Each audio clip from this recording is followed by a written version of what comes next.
Hello.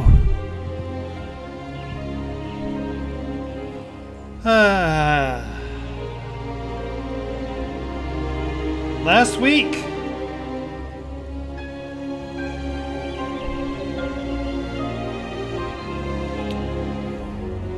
Leaning across your arms and the front. I don't care how much of far. I'm not going to the Delver.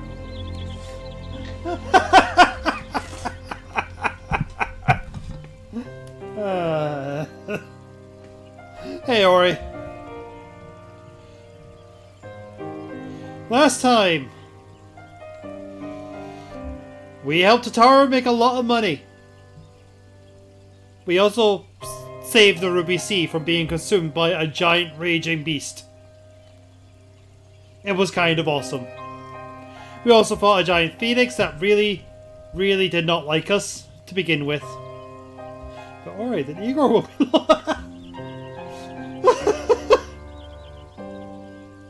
Or, Darth, are you implying that Relina would be the Velvet Rune assistant?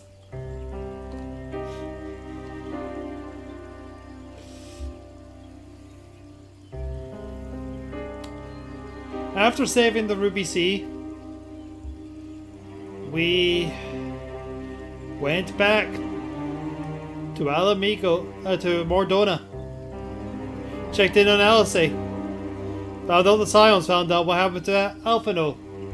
Went, oh no! Went to try and find them, but only found the wreckage of the ship. Leaving, we then started helping Hien set up effectively an Eastern alliance so that they can go and fight the Empire. Oh, this is... Ah, I see, Darth. After that, we went to a meeting. Meeting went well. Then there was a loud ringing in our ears. A mysterious voice talking to us. Found out all the other Scions had it, and Thancred did not wake up. Which is kind of where we're at now. Oh no, it was a bit of a bummer.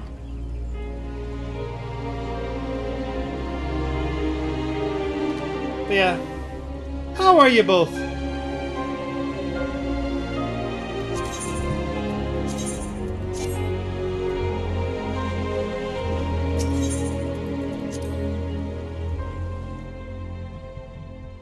Not letting me start it from then there.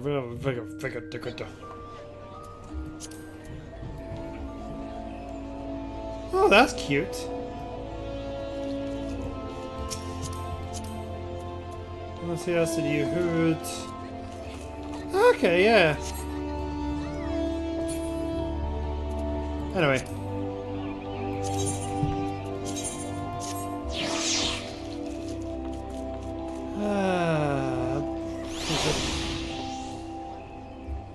That, you know, things must be pretty damn fucked for Igor to be reaching Relina for help.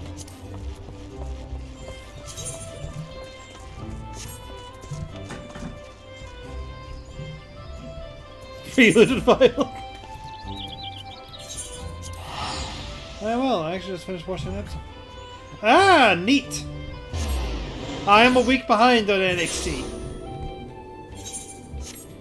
I watch NXT on Saturdays, and so I'm perpetually behind.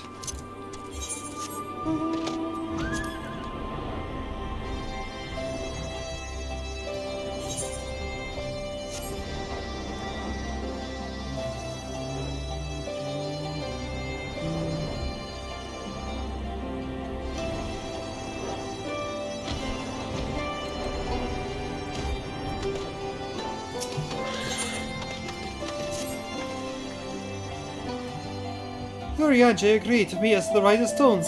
If any of the others heard the voice, he will find out soon enough.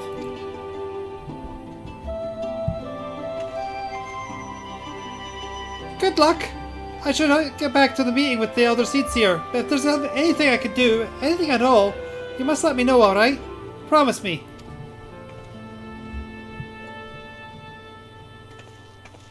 I'd actually recommend NXT. It's a really good show. Right. Let's be on our way.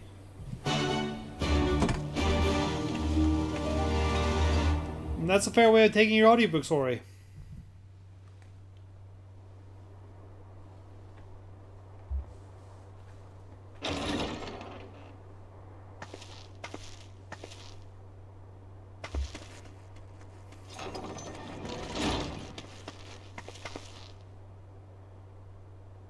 Urianger! God, it's good to see you. Would that our meeting were under happier circumstances. I judged the voice sufficient cause for concern even before you sent word of its effect on our comrade.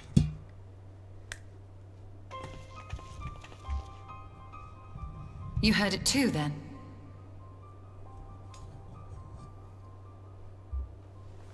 Aye. And all but certainly at the selfsame instant. Alas, pained as I was, I could make little sense of what few words did then reach mine ears.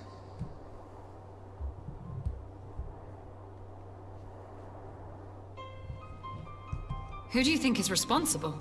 Could this be the Ascians doing? That I cannot say. Not when so little is known. Ere I indulge in speculation, I would examine Thancred with mine own eyes. To Alamigo, then, without further delay. One other thing. During my visit to the Far East, I observed a strange phenomenon. Thou referrest, I presume, to the localized reduction in etheric density. Well, that spares me the trouble of an explanation. Yes, I noted precisely that at two apparently unconnected locations. I take it the phenomenon is not limited to the Far East. Indeed not. Of late, our agents charged with surveilling the beast tribes have spoken of little else. In every corner of the realm, they tell of places in which the ether hath grown thin. Naturally, my suspicions first turned to primal activity, but the areas thus affected betray no evidence of summoning. I must confess to being quite perplexed. If the same phenomenon is being observed in multiple locations on opposite sides of the world, we may safely discount regional factors. Needless to say, this warrants further investigation. Indeed. I shall make it my task to...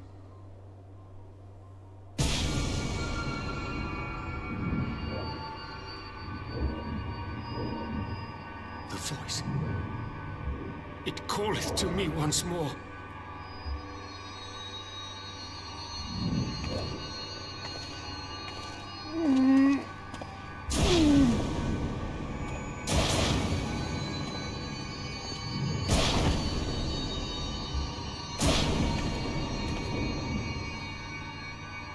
I hear it too.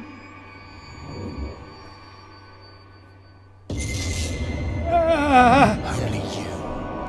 Only you. No! Ishtola! Urianger! Throw wide the gates.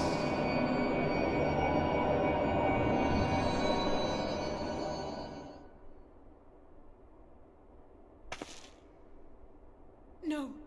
No, this can't be happening!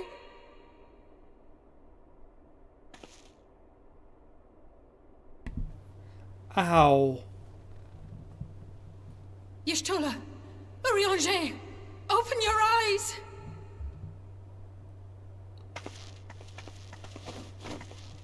Open your eyes, I beg you!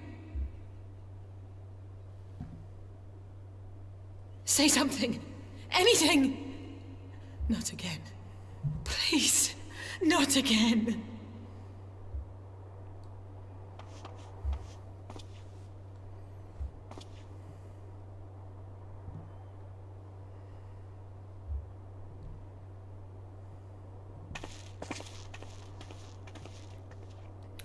Yeah, I'm fine. Spots like that, I'm going to have to mute the microphone on my end and take my headphones off, okay? Because that's quite painful for me.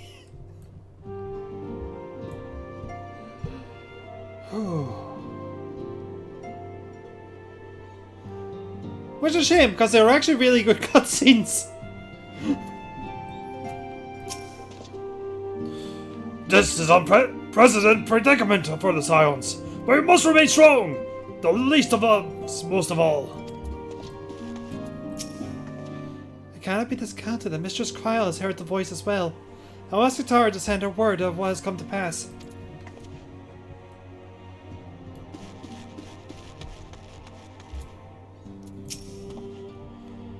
And then the self-same hang-hammer at Anchorage. Who's bloody next? He has spoken earnestly of doing more to ease the senior Scion burdens. But under these circumstances, nor that so soon. I hope I'll be equal to the challenge.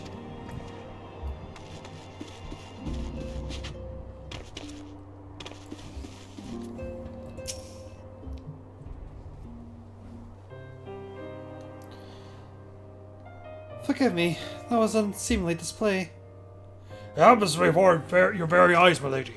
No one would have behaved any different. We have borne the two of them to a private chamber. But tell me, is it true the Master Thanker languishes in the like state in Alamico?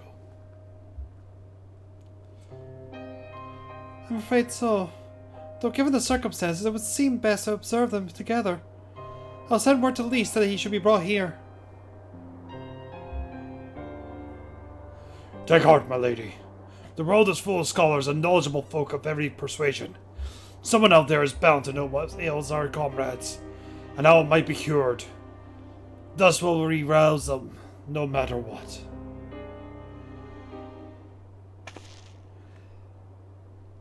That we will, Hurry. That we will. But first things first. Our comrades have questions. May I ask that you explain the situation to them? I must attend to a private matter.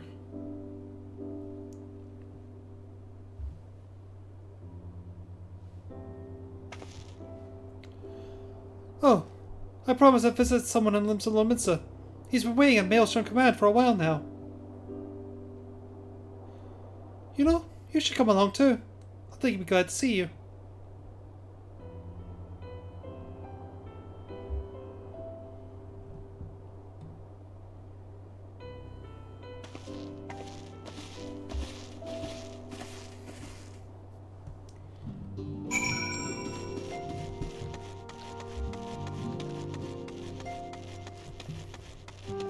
Hey, what am I doing? I'm going... It's time to teleport!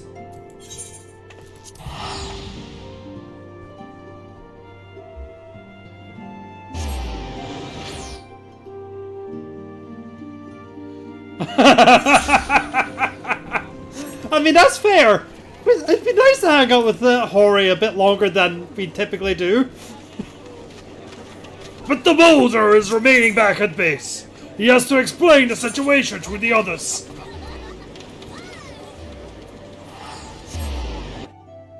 Mick Foley's in this game. Well, yeah, Hori Boulder. We've been talking to him for a while now, Dart. I keep tapping in on him because he's in a love triangle with his brother and an Ellison. I think she's an Ellison. Ah, you probably guessed. It's Gabu we've come to see. The private here will bring him out to us. Ever since the Maelstrom took him in, I've tried to visit as often as I can. And after what we felt our friends, I was taken by an urge to visit again. It's difficult to explain.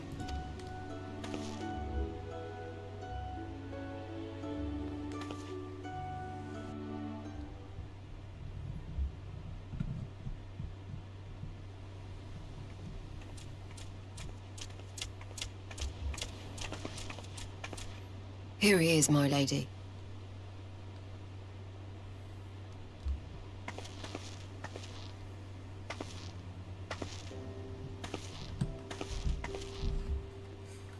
Gabu, it's been too long.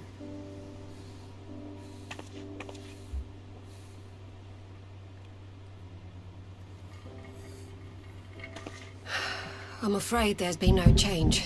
If he can see or hear us, he has given no sign. I see. You're still fighting. I'm proud of you.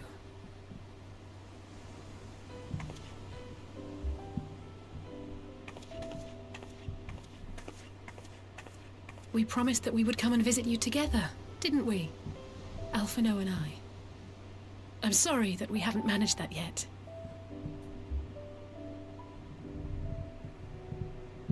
You know, with the three of us like this, does it not remind you of that night?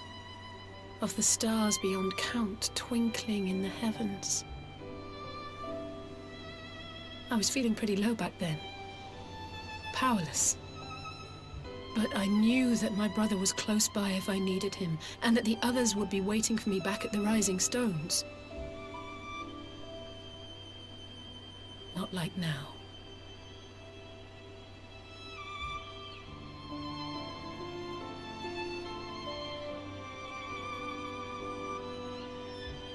I've seen my share of trouble since coming to Eorzea.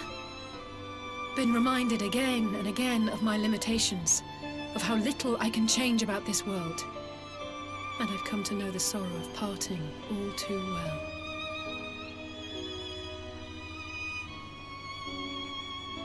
But to have the people I hold dear struck down before my eyes, and be powerless to help them, that I cannot bear.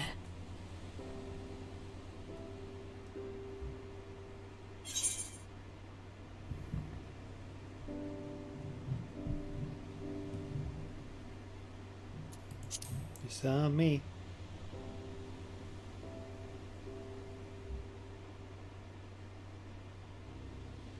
And for that I am grateful. I don't know what I would do without you.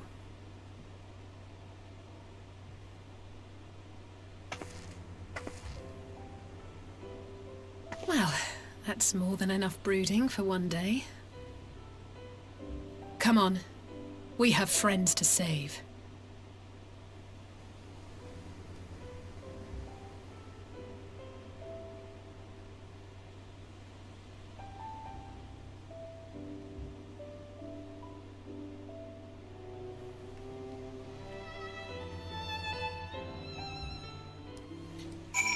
But yeah, no, Darth. The NXT is honestly,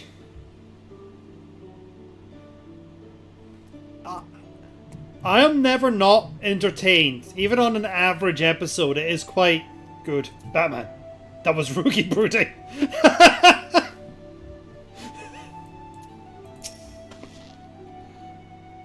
Let's return to the Rising Stones and take it from there. Thanks again for agreeing to come. It means a lot to me.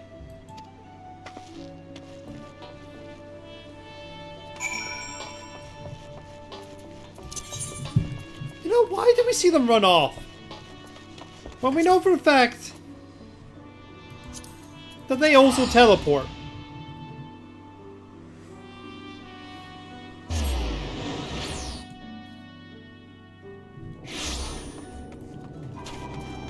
It has turned like glue. Oh! Oh my! That is quite a weather.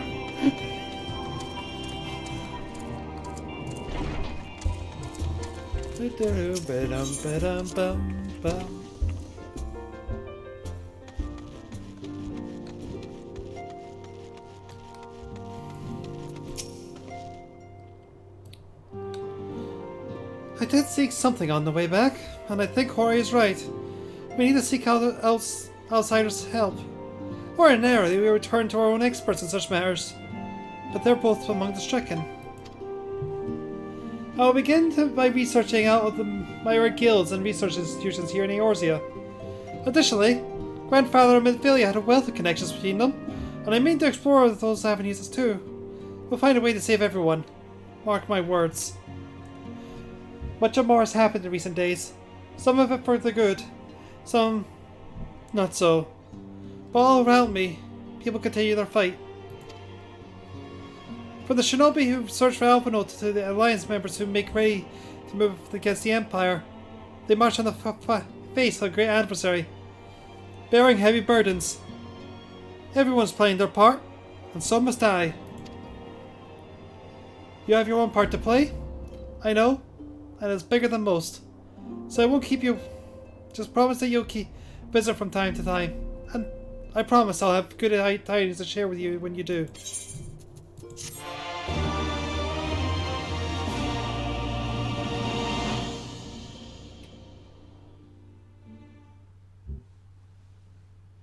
Meanwhile, in the Imperial Palace.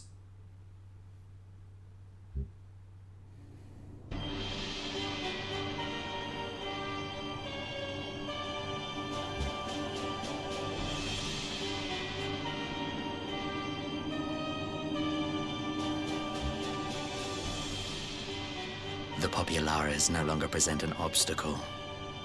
Now is the time to bring the Empire's might to bear.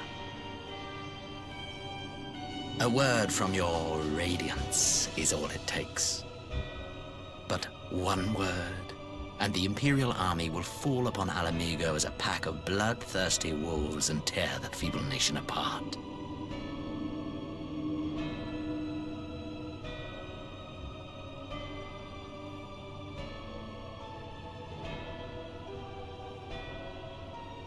Have you no words for me?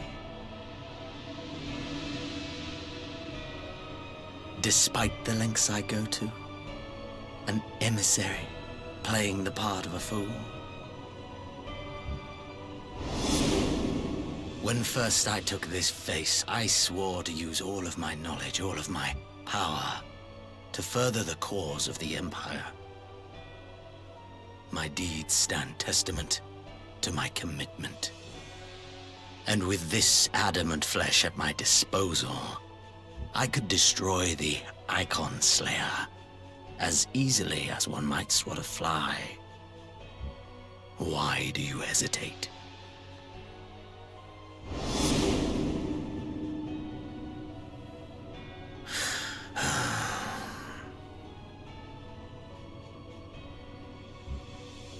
Our enemy is resourceful.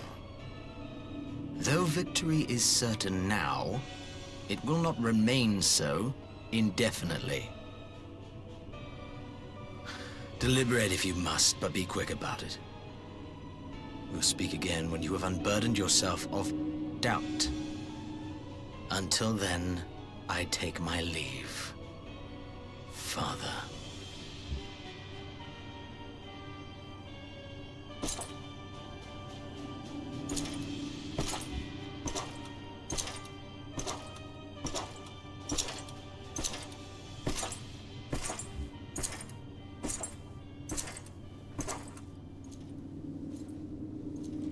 I should be the one to sigh.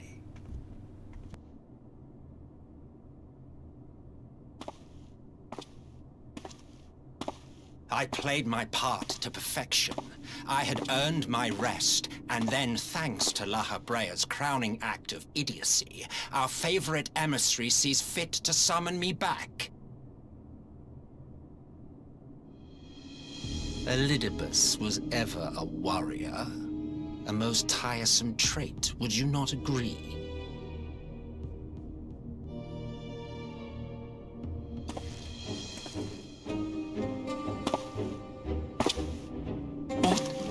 Have you no words for me either?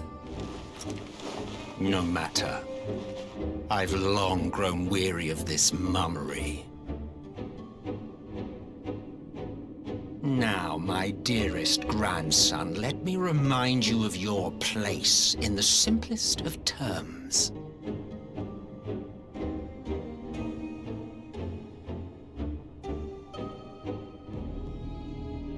You do not make judgments, you administer them.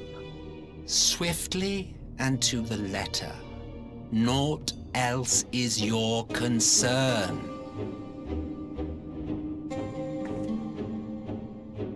Elidibus may be an insufferable bore, but he is no fool. His choices as emissary seldom err.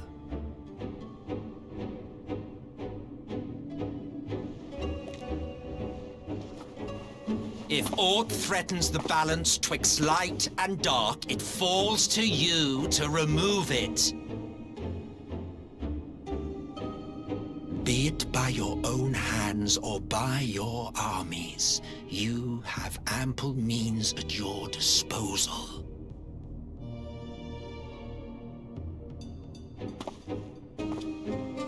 That is why this empire exists, why I built it.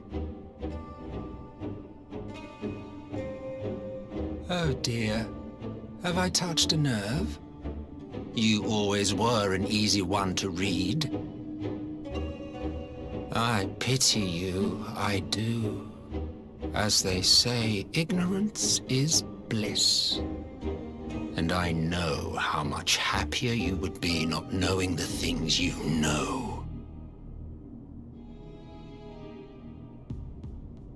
The Founding Father was an Ascian, and he created the Empire solely for the purpose of sowing the seeds of chaos.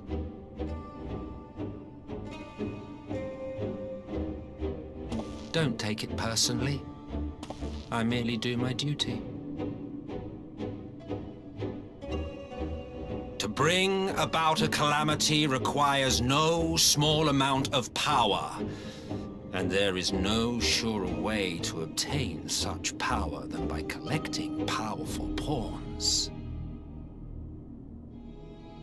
To that end, I have labored long and hard, and I must say I am quite pleased with my handiwork, paltry though it seems in comparison to Alag.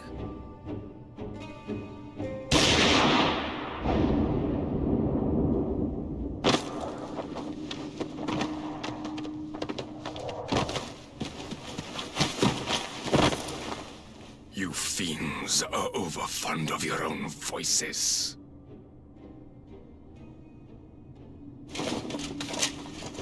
Mark me, Ascian. Man is the master of his own destiny.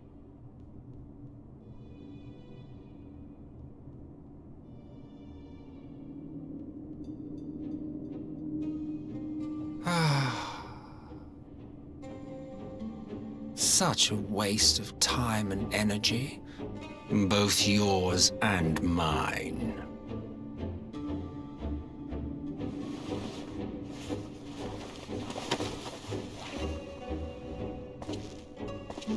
Lest you forget you are Emperor now.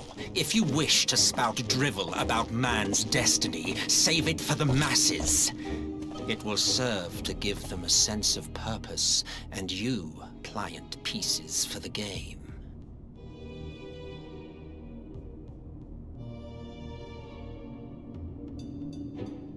Oh, do stop sulking, boy. You of all people should understand. Ours is a struggle to restore both mankind and the world to their rightful state. Viewed thus, our goals are one and the same.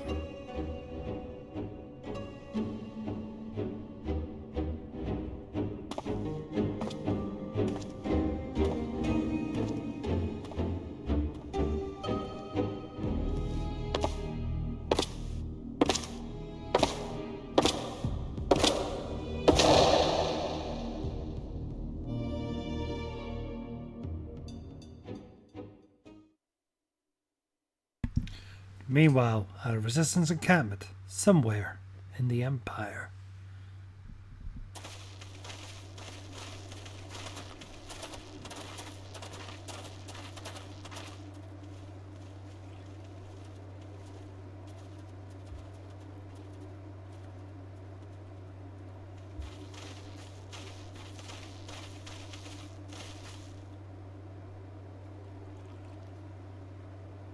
What in the world?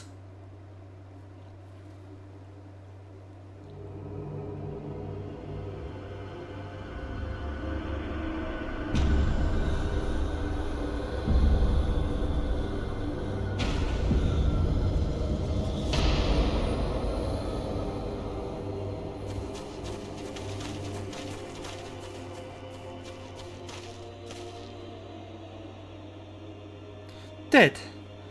Oh, dead. Yes, no wounds, nor any evidence of battle.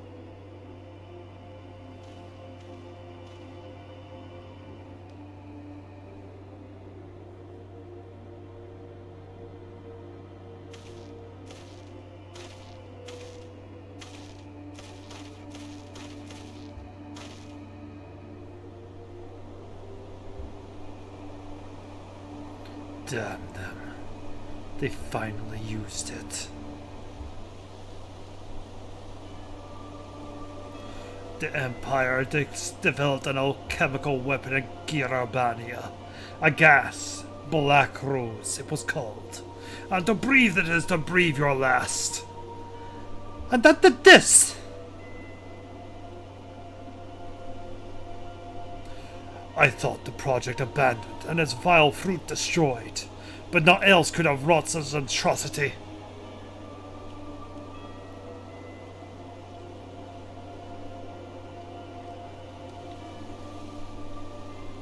Fools. What do they hope to gain with this butchery? Can they not see that a rule won through terror and not largeur? How many more provinces must they lose?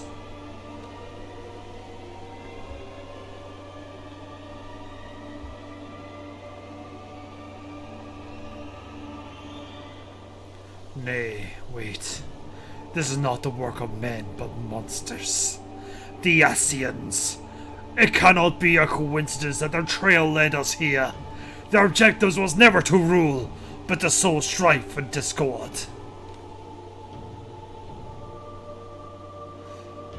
Such a crime does indeed bear the mark of the bringer of chaos.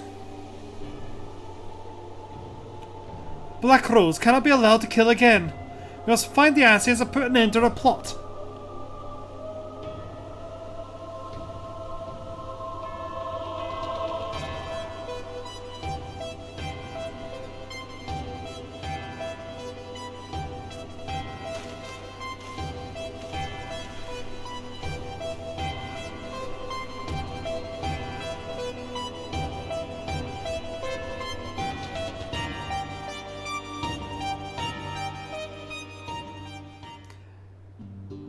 So a lot happened in that time.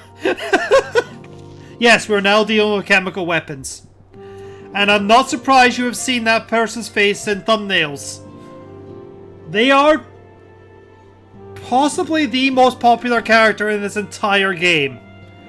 And I think actually won or came second in the most popular Final Fantasy character of all time.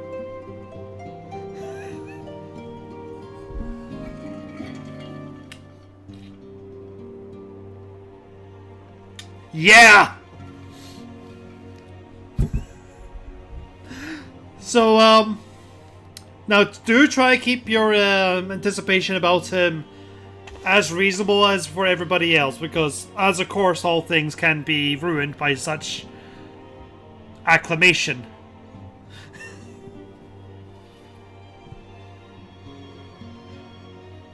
But I would be lying if I didn't say I also have. He is one I definitely enjoy as well. He strikes me as a very similar way Kefka's in a lot. You'll be seeing a lot of him in the streams to come. I'm just going to leave it at that. Could the Inquisition kill a guy who is unkillable? Would they not just bound him someplace or strip him into a star and hope for the best?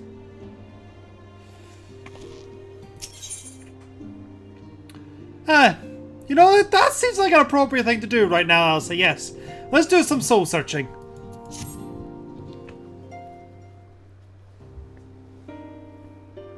I'm glad you've come, though I'm afraid there's little in the way of good news. After you left, we reached out to both the Alchemists Guild and Stillglade Fane and attempted all manner of treatments. But the results were always the same. Whatever the answer is, it's not alchemy or conjuring. Why did it have to be Y'shtola and Urianger and not me? Out of all of us, they are the ones who could feasibly have solved this puzzle. And Alphino's still missing. God, it's all going wrong. Where do we even start? A grave situation indeed. Might I be of some assistance?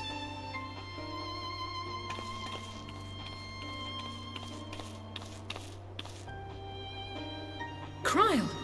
I thought you were busy delving into the mysteries of Eureka. When word reached me of the plight of our friends, I could not well stay away.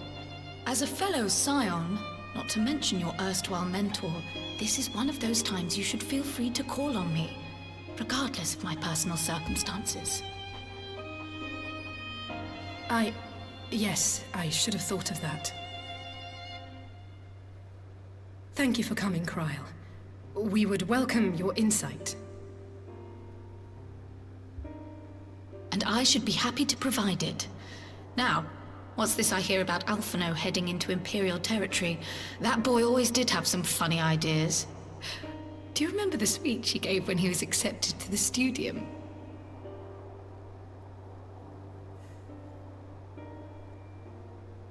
My life's goal is naught less than the salvation of this star.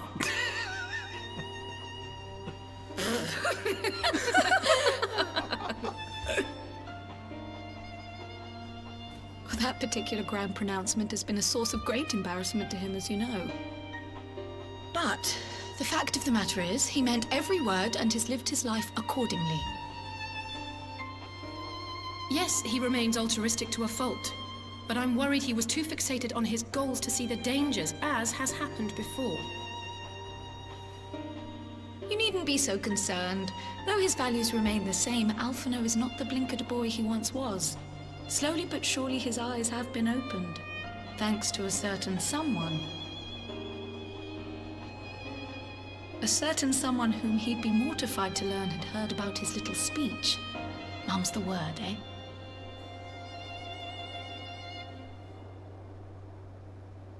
Right, I'd better have a look at our patients.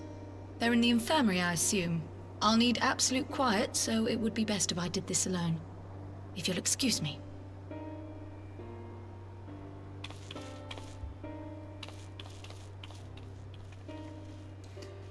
Ever the teacher.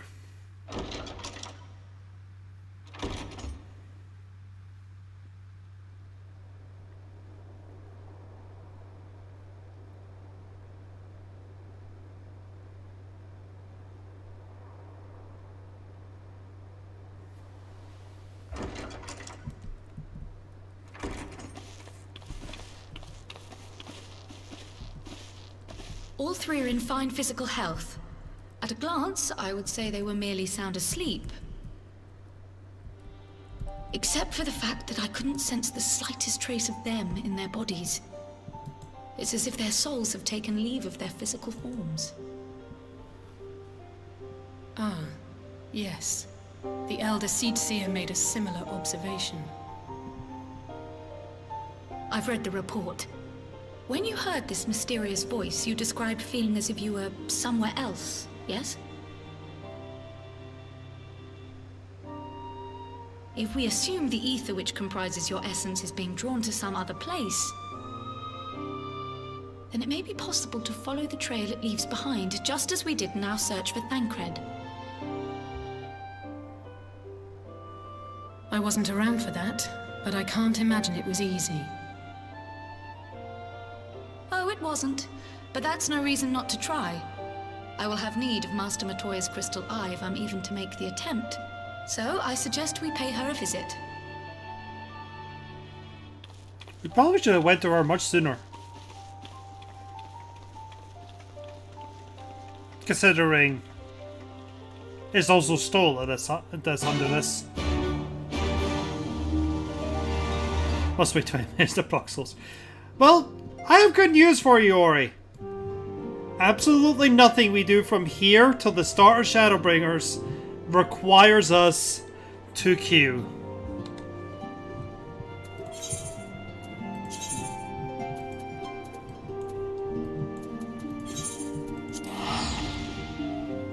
We are free of the queue. For a while now, actually.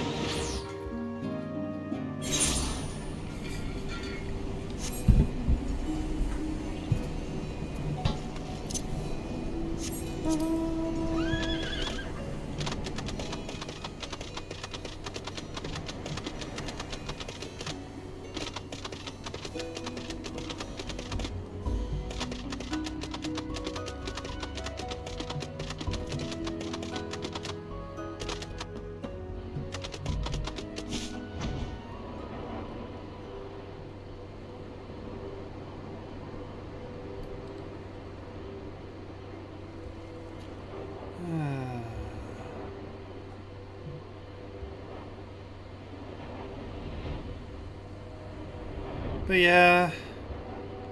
Ba-ba-ba.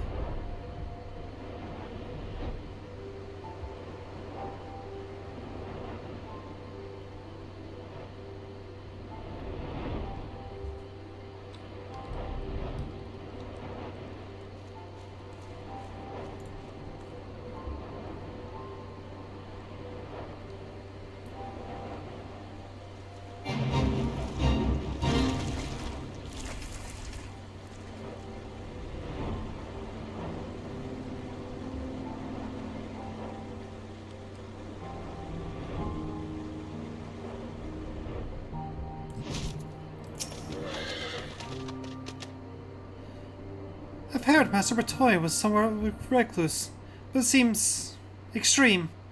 Still, I'll happily overlook her eccentricities if she agrees to help us.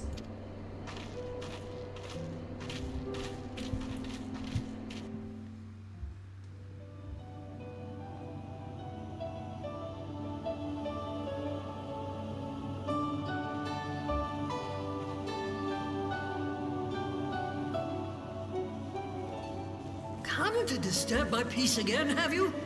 I hide myself away in a cave, and still you people insist on pestering me with your problems.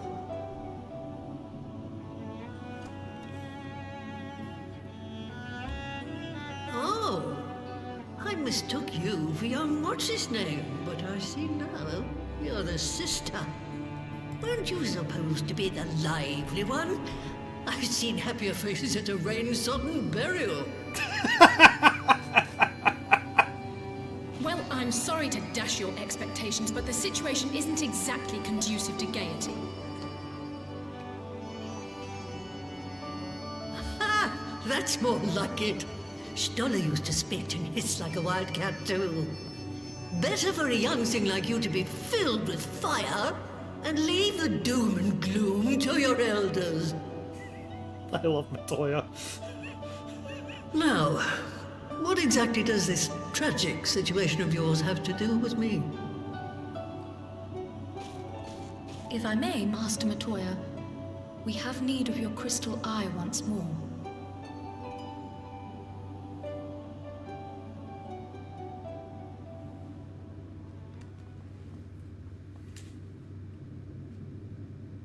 And Stoller is one of the afflicted, is she? Very well. She may be an ungrateful stray, but she's my ungrateful stray, and I'll not see her buried before I am.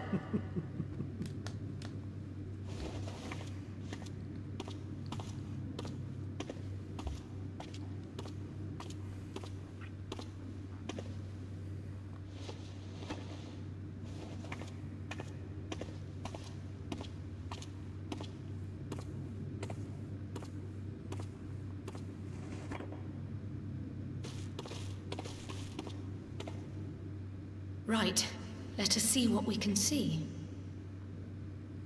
I'll begin from where our friends first fell, and cast my senses out from there.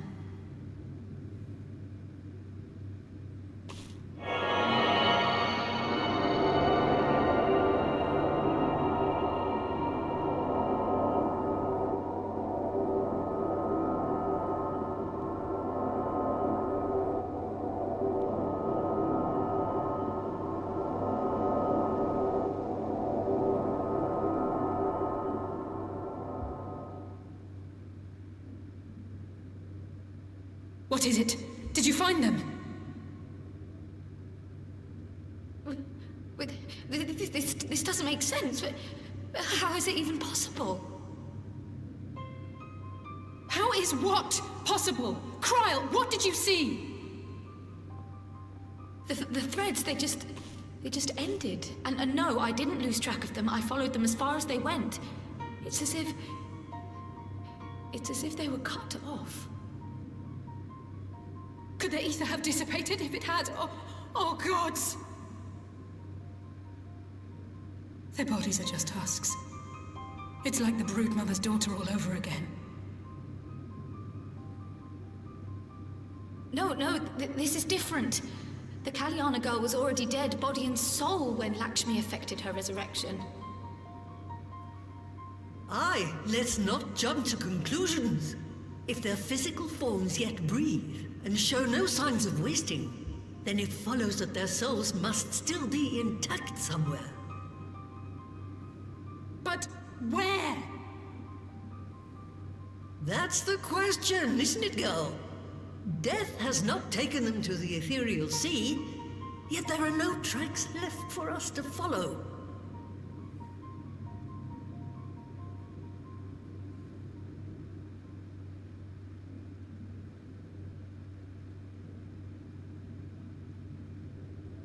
We're no closer to an answer than when we started. But knowing their souls are still out there is progress of a sort. We just have to keep looking. Pray, excuse me a moment. Yes? I remember, but... What, to Alamigo? We're on our way. That was Lee's. Apparently, a group of Populares have defected to Alamigo, and Maxima, the envoy Alphino left with, is one of them. I'm sorry. I realize we've barely begun here, but... Go, child, go! You've made up your mind, and life's too short for dithering. I'll do some digging in the meantime and see if there isn't some other method we could use to continue the search.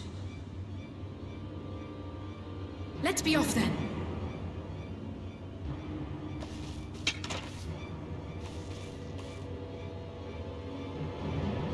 Oh, not again. The enchantment barely seems to take these days. I chalk it up to old age, but I rather doubt it's that simple.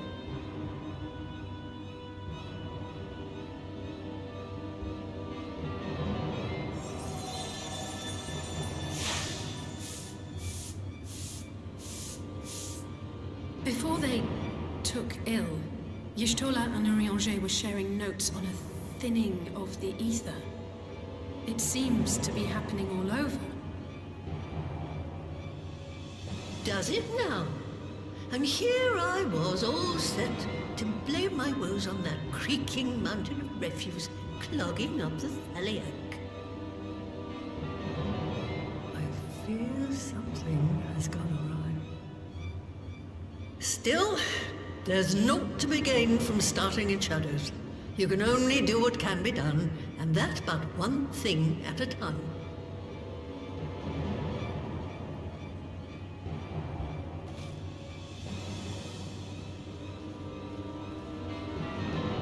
Cryo? I thought you were staying here. I'm sorry I couldn't do more. I've never seen a soul thread end so abruptly before.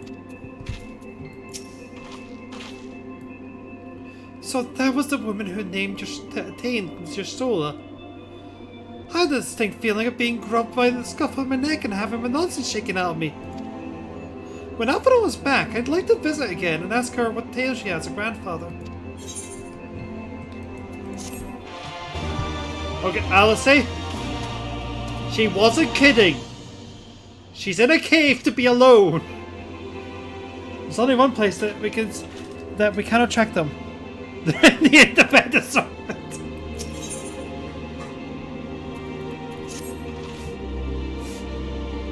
I almost can't bear to hear what Maxima has to tell us. But it can't be bad news, can it? At least what it said. Nothing less. And there's no point speculating. At least said she'd notified the guards of our coming, so we'd best should head straight to the Palace Gate in Alamigo Quarter. I'll be praying for good news. Learn what you can about Alphino's plight and leave the search for our friends' lost souls to me.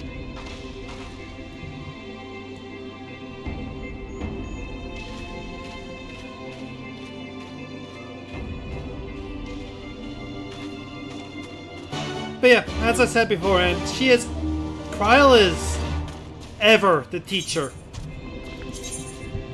Sees Alice is distraught, and first instinct is to get her to laugh about a memory to cheer her up.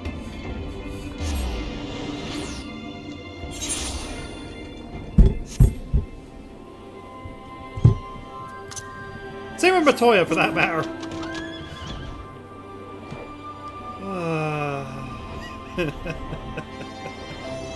Both go about in their own ways.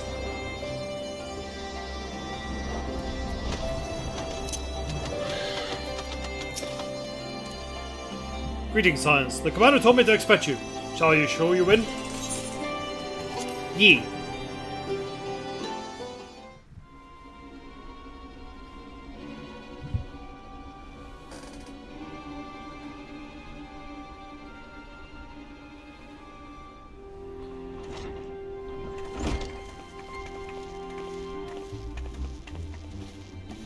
I'm sorry to drag you halfway across the realm, but when Maxima mentioned Alphino, I thought you'd want to hear the news in person.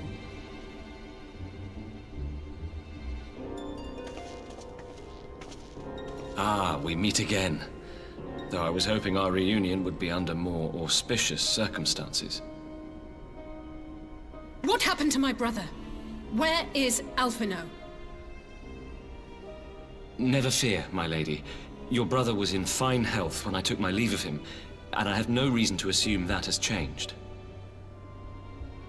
You assume? If you will allow me, I shall endeavor to explain events. Our troubles began not long after we departed Doma. While crossing the burn, we were fired upon by the Emperor's personal guard and forced to make an emergency landing. As we stumbled from the wreckage, our attackers fell upon us again, and we would have perished there and then were it not for the intercession of a third party, a band of mercenaries whose leader claimed to pursue a vendetta against the Ascians. This Shadow Hunter, as he styled himself, then escorted us out of the wastes to relative safety. Upon arriving back in civilization, I gathered my Populares colleagues and prepared to flee the Empire. Master Alphino, however, declined the invitation to join us, preferring to continue his investigation into the Ascian threat.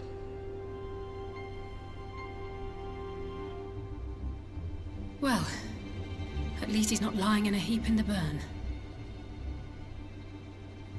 Tell us more about these Ascian hunters. Who are they? And is Alphino still with them? He is. As to who they are, I'm afraid I have nothing to tell you. Beyond the fact that they root out and destroy Ascians, they were unwilling to divulge anything which might serve to identify them. They would not even reveal their next destination. But Master Alphino asked to accompany them all the same. Since parting company with your brother, we've been engaged in a game of cat and mouse with the Emperor's guard.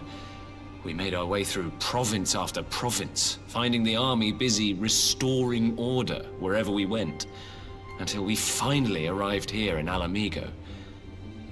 I cannot thank Commander Aldin enough for giving us such an unexpectedly warm welcome. I'm not inclined to turn away refugees, no matter which land they call home. And if they can tell me how things lie in Garlemald, all the better. On that subject, there is much I would tell you.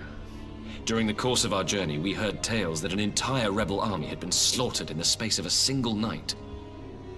It would seem my former comrades grew tired of putting down uprisings in the conventional manner, and chose instead to bring a formidable new weapon to bear. Details were sparse, but the rumor alone was enough to dampen the flames of rebellion. I have also heard reports that several companies have withdrawn from their designated provinces and begun marching westward. It is my assessment that the Empire's forces are mobilizing for a large-scale military engagement. Westward? You mean they're getting ready to invade Alamigo? We knew this was coming, but not that it would be so soon. We've barely even begun to shore up our defenses. They won't stop an invading army. No, they won't. Dispatch messengers to the Alliance leadership requesting reinforcements, and send word to our officers in the field to hasten completion of those border fortifications. Prepare to meet the Imperials head-on!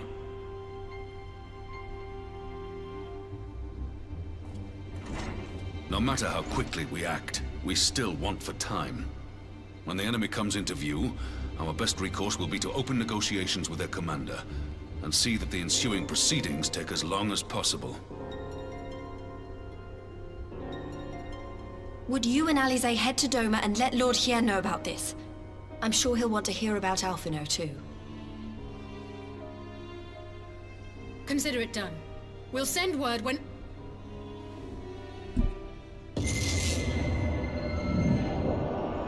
Untold sorrow must be changed. Ahead looms a calamity. Eon become instant. Throw wide the gates.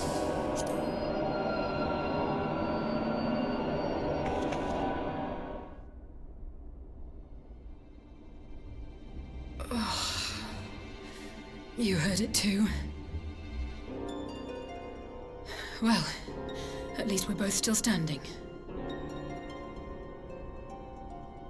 Oh, thank the gods. I thought we'd lost you for a moment there. Why does this keep happening? I wish I knew. Nothing we've tried has brought us any closer to an answer. We'll keep working on it. But first, we need to go and see Lord Hien.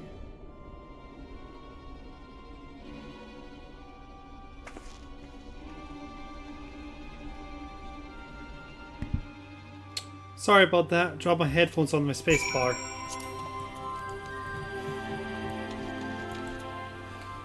Whew. Well, I saw it coming that time.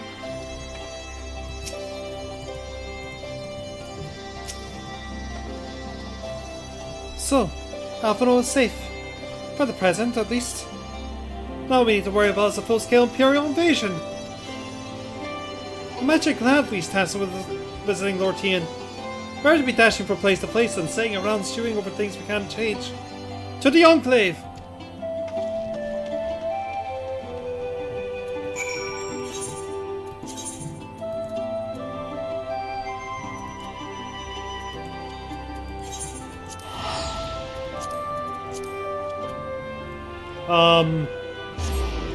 Okay.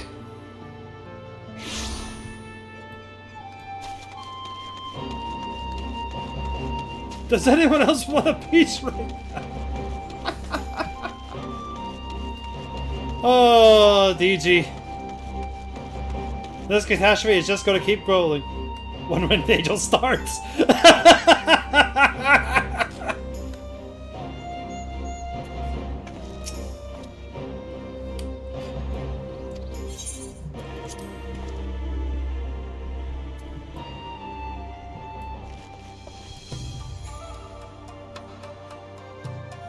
First twinkly bits.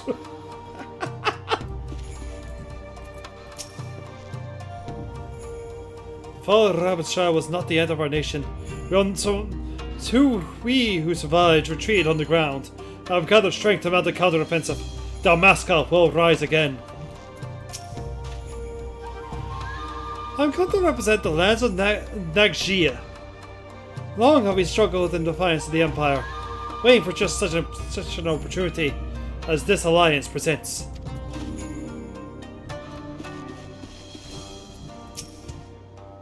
We of the Blue will not submit to the Empire tyranny. If only our red brethren would awaken to their folly. After the humbling of hands, Magna and all Bornir have spent every waking moment on the training fields. Defeat does not sit well with the sun and his children. Imperials have enjoyed the freedom they received for long enough. It's time they paid their dues. Alone, Doma could accomplish little against the Empire. But in concert with the allies who have gathered here today, we might do much. Relina, you have arrived in the time of witness the beginnings of our new alliance. Our proposal struck a chord with many of our neighbors, I am pleased to say.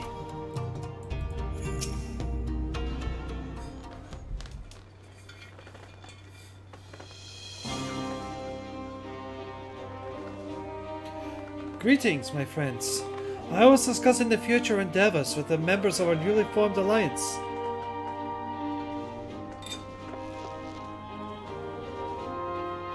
The Kojin and the Confederacy you already know. Now with your own strength and arms, I've won us the cooperation of the Steppe tribes.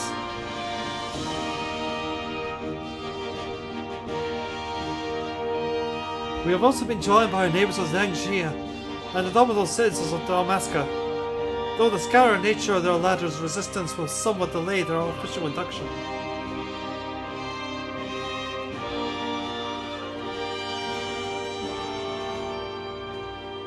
These proud peoples have gathered, united on a single purpose, to stand against the tyranny of the Guardian Empire.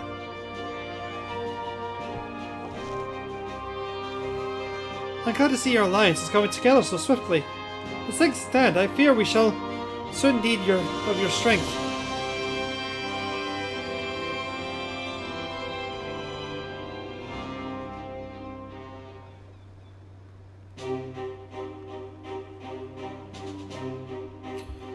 I thank you for bringing me news of Alphino. His fate is never far from my thoughts. And not only because he is our emissary. As for this sudden development of Imperial forces, I agree that Alamigo would be wise to shore up its borders with all haste.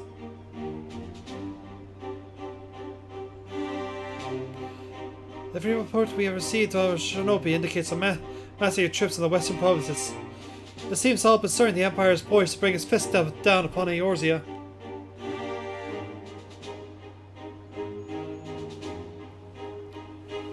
And that would be help to deflect that blow. But I cannot risk sending reinforcements just yet. We remain vulnerable to airborne assault until our wall and the burn is in place. The all-important Halamigan energy barrier. The energy barrier, yes.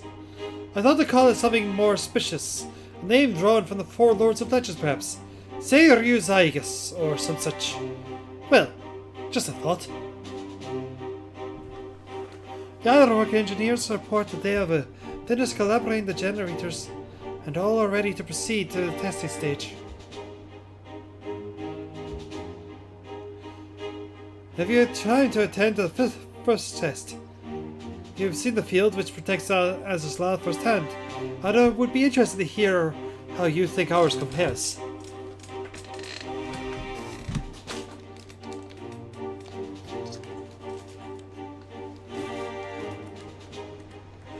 I will come too if you don't mind, though I know you're Stola.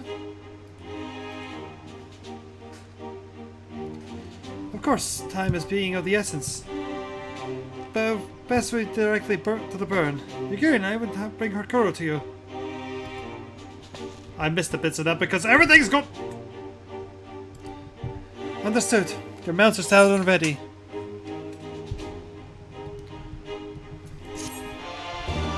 Give me a sec. My laptop smells as being exceptionally annoying right now.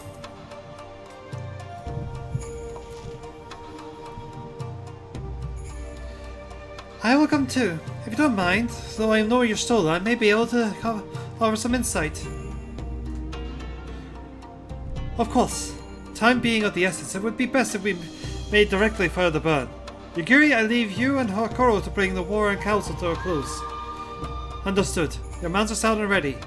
My lord, wear the storms. There we go.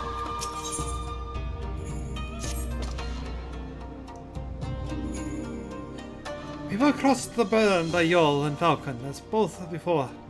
Join me in the overlook near the House of Fierce.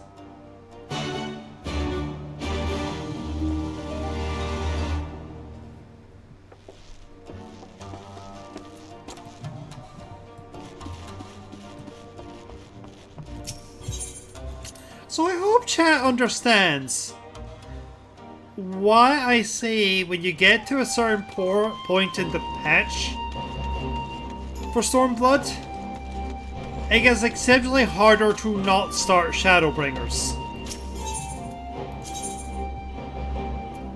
What am I doing?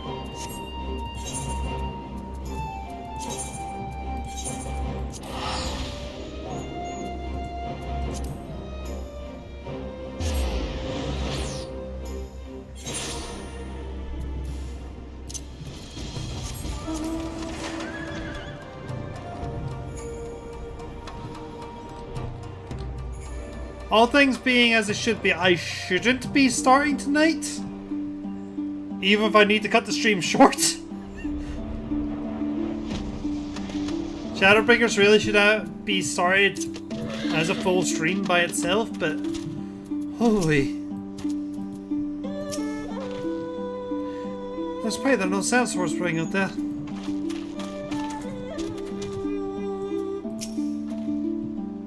Get the word when you're ready to take wing.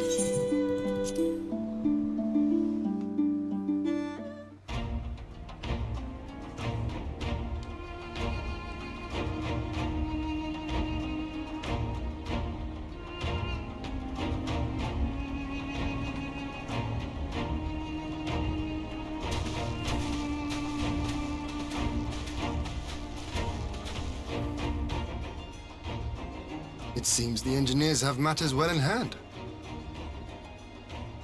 Should the barrier work as we intend, Doma will be free to reinforce her allies in Alamigo without fear of weakening her own borders. Honored friends, the time has come to put your hard work to the test. Start the generator.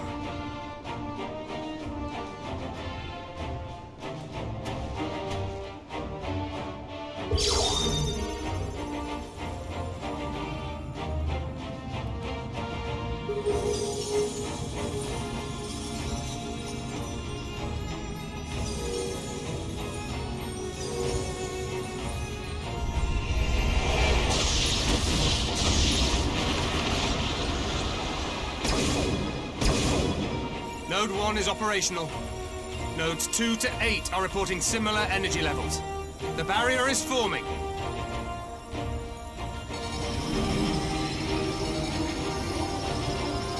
$1,000 yards. 2,000. 3,000. Expansion remains smooth. No fluctuations detected.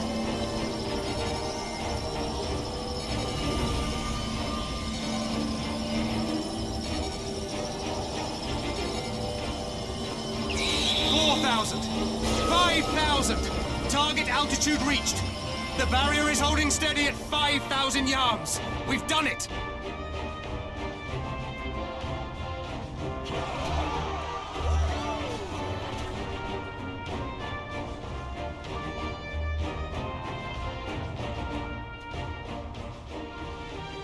Is that an Imperial airship? Of all the rotten timing. But this is a gift, Mistress Alize. They can test our new wall for us.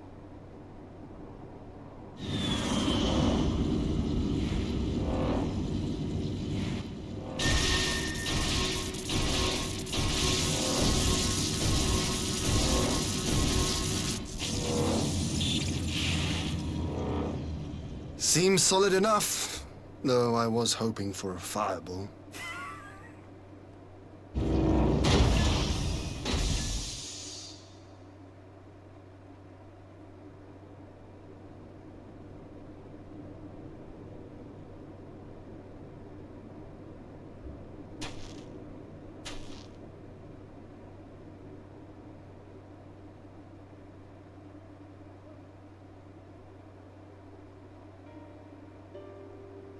By the gods, it's Alphino.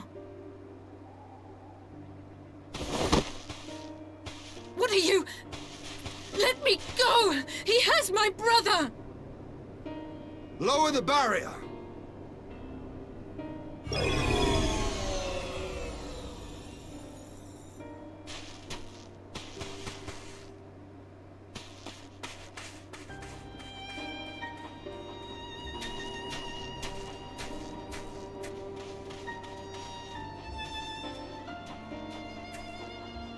Be at ease, girl.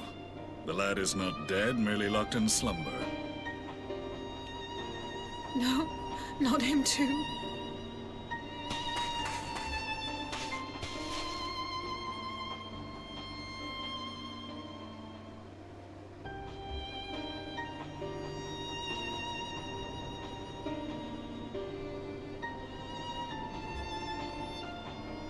We could identify no cause and found no remedy.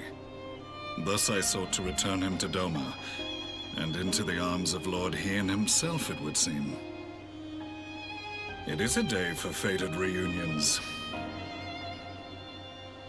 Would you not agree, adventurer? Or should I address you as the Warrior of Light?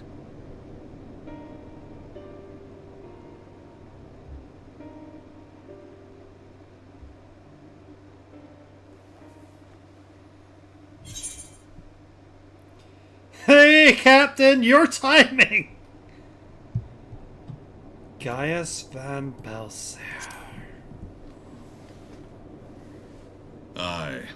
Gaius van Belsar, the Black Wolf. That was the title I was given. One I have long since relinquished.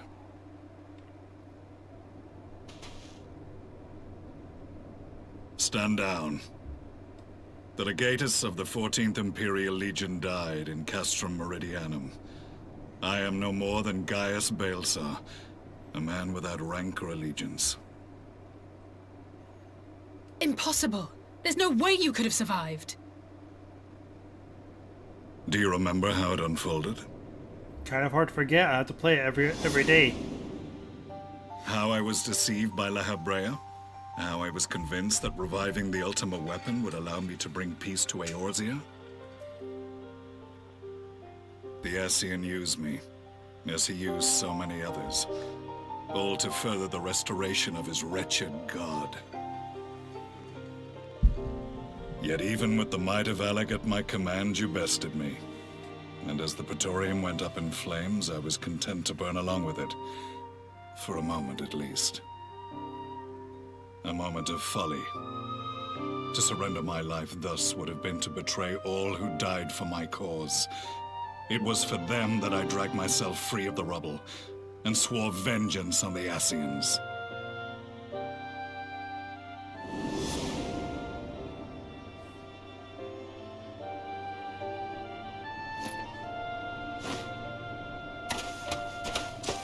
The Black Wolf has shed his pelt, never to return to Garlemald or her legions. I live now only to exact revenge.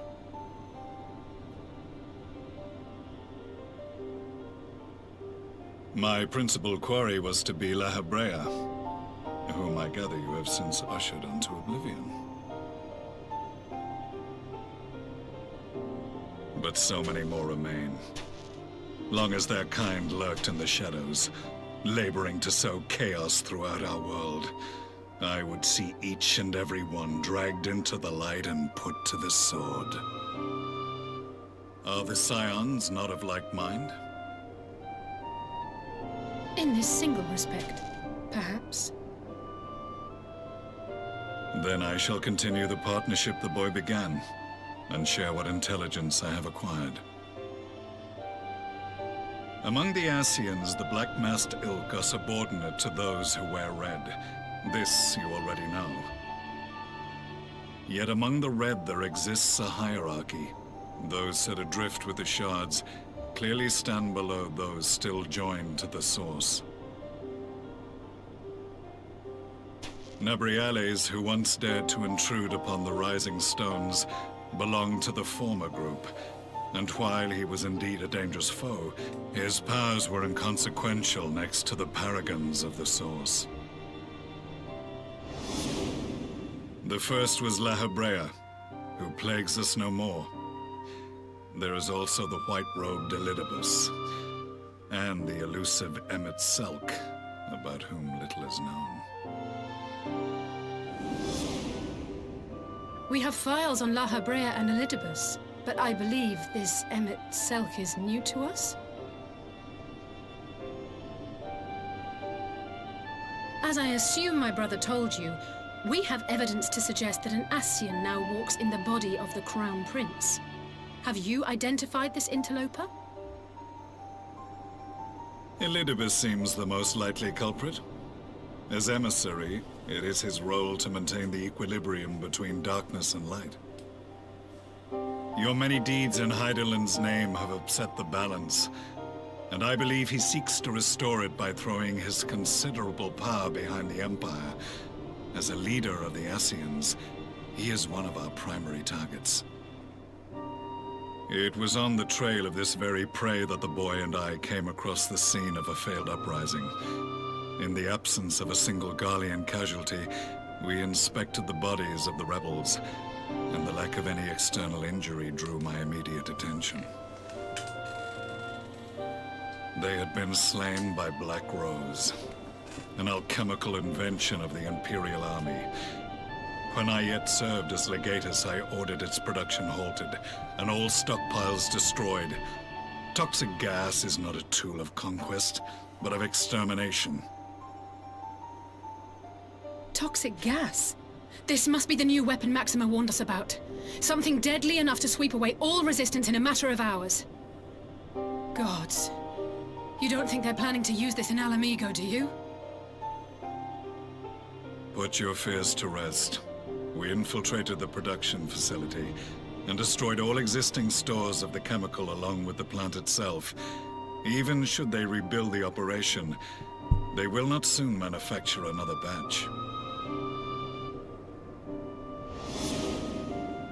Regardless, I would draw your attention to a directive we discovered in the plant's records. The document was marked with a recent date and authorized with the signature of one Zeno Ciegalvas.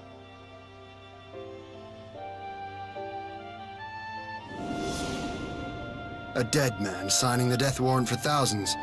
'Tis bad comedy.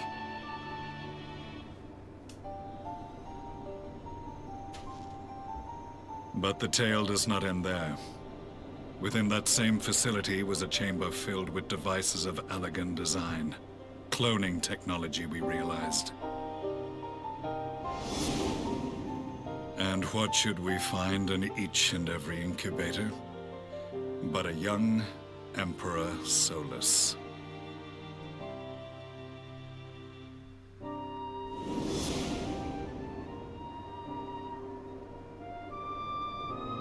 All of which prompts the question, were the Ascians responsible for these abominations, or was it the will of the Emperor? I must know which hand guides the Empire.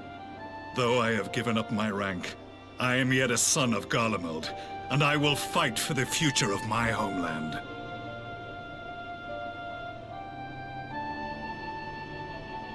It is time I return to the hunting of shadows. We should focus on our common foe. To reopen old quarrels now would serve no purpose.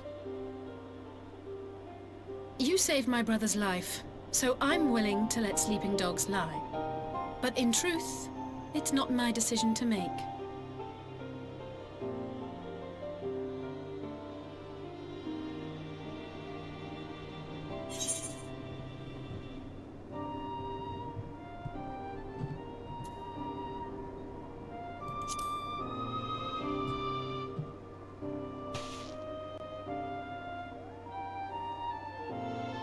There was a time when I scorned those who placed their faith in false gods, even as I, in my blinkered conviction, place mine in Ascian promises.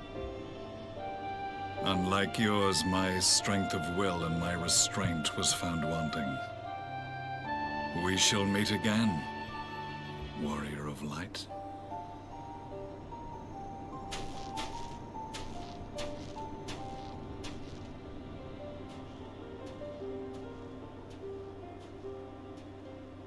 So that was the infamous Black Wolf.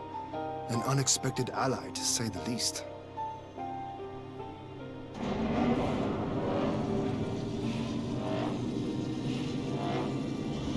Well, I am content to leave the fine-tuning of the barrier to cleverer minds. Let us bid our friends from the Ironworks farewell, and see what can be done for Alphino back in Dorma. Very little. We need to get into Mordona with everybody else.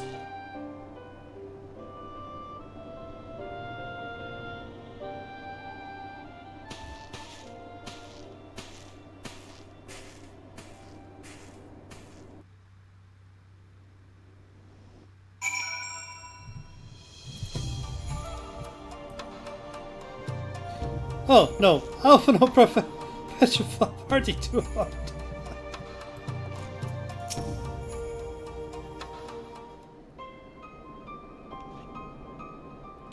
Alpha is safely enclosed by a private chamber. The pious healer is examining him as we speak.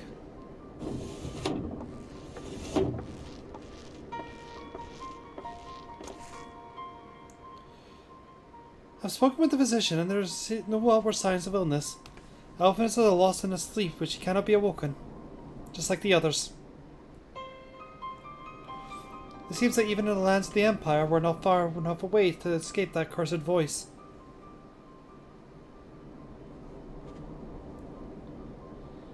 I share your frustrations, Alice, I do. But Alfredo has returned to us alive and otherwise unharmed. All that remains is to find the means to wake him. Until then, you can but fulfill your duties as a scion. Yours and your brother's both. You're right, of course. But there are arrangements to be made, and a little time to make them. To business then, my lord. How will we know the series works as intended? Can we expect your reinforcements for Alamigo? You most certainly can. As promised, we will send troops to bolster our allies in the Eorzea without delay. Be aware, however, that they will not arrive without delay. Save for some few who boost stress teleportation magics, the bulk of our forces must be transported by sea. A lengthy voyage through small vessels favored by Confederacy are ill-equipped. Accordingly, I mean to enlist the assistance of the East Aldona Trading Company in finding suitable ships. As for navigating the distance in question, we are in happy position of being able to call upon those who plotted the course of my people exodus to Eorzea.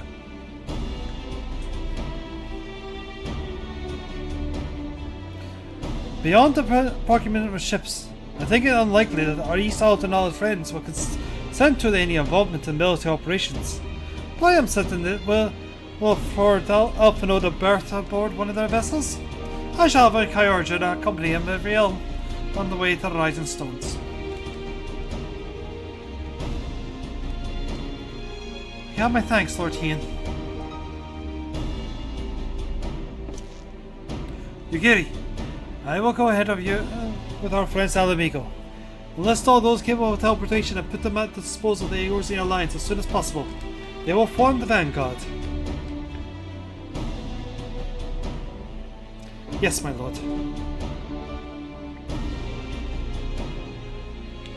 That's exactly what we are expecting for. Lisa and Alice say leaders will be glad to indeed welcome the combined strength of the East.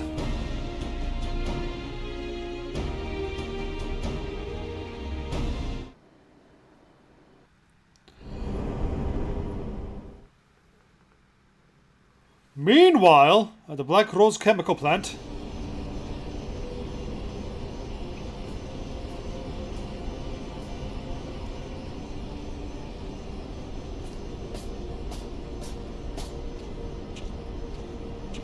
our supplies at Black Rose have been ruined, but the new plant is already under construction. We should have the first batch ready in time for the offensive, Your Radiance.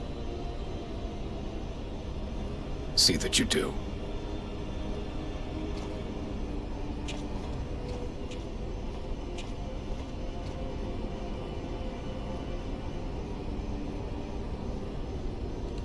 Ah, yes, the infamous Black Rose. If I recall correctly, Gaius did not much care for the invention.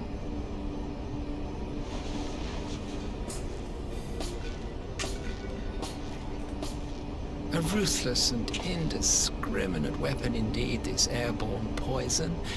It seems you are capable of making decisions worthy of your bloodline. With no gift for sorcery, we Garleans must look to Magitech to even the odds. If it spares the needless deaths of our soldiers and serves the cause of this empire, there is no method I would not employ. How very noble of you. Truly, though, I must commend you for embracing your role as Emperor. You play the part of the determined ruler well. Sometimes even I catch myself believing.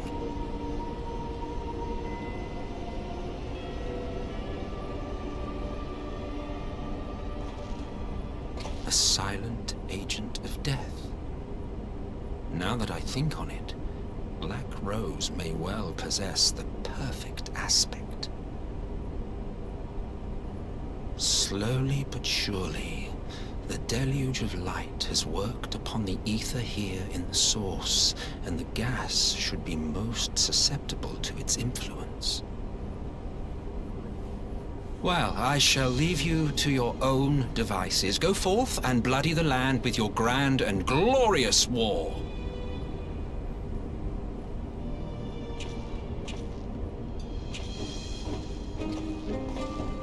While you do what, precisely?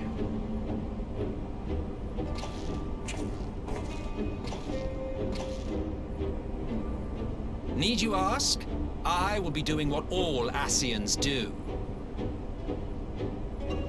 I am well aware that your kind exists only to usher in the next calamity. But you seem oblivious to the harm your singular agenda causes to the Empire.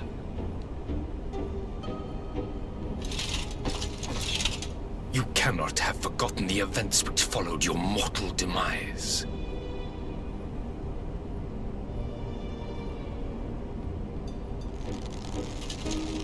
Our homeland was plunged into civil war for your failure to name a successor. The edifice you so carefully constructed was but a hair's breadth from collapse.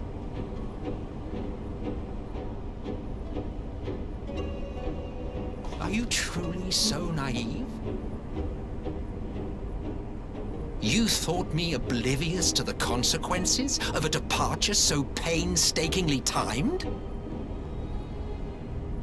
It was by design? Well, of course it was. Though I will admit the resulting panic exceeded even my wildest expectations. But how can you be surprised? Throwing the world into disarray was the very purpose for which this nation was, as you say, so carefully constructed.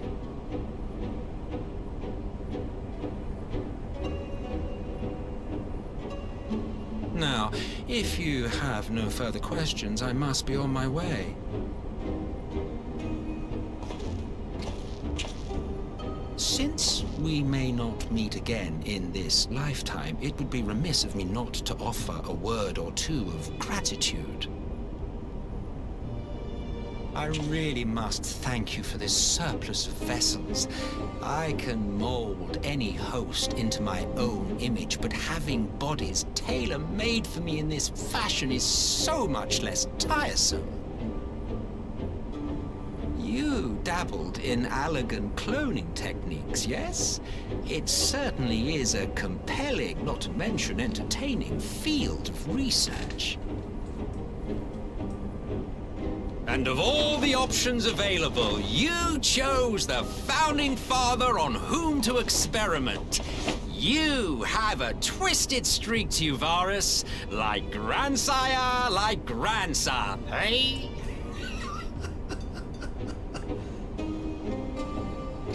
If events play out as planned, this will become something of a family enterprise. You will be the capstone of this world, I the anchor and shard, and together we will give the lie to this star's fraudulent existence.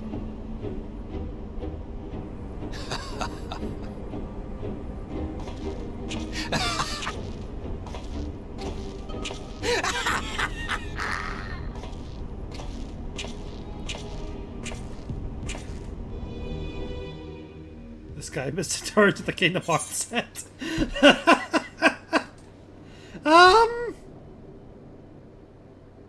That is kind of the impression I got of him when I was doing this for last year, so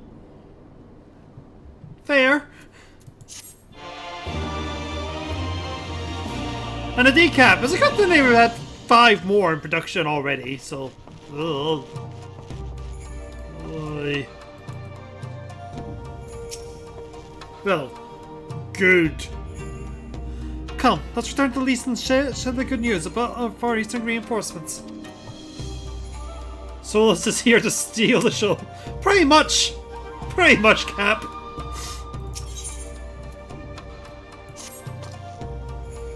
We must leave now to convene with the Eorzean leaders.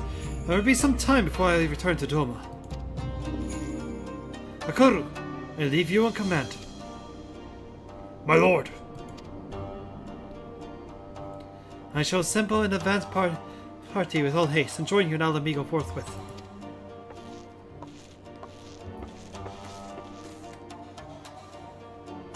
I found this kingdom as a joke.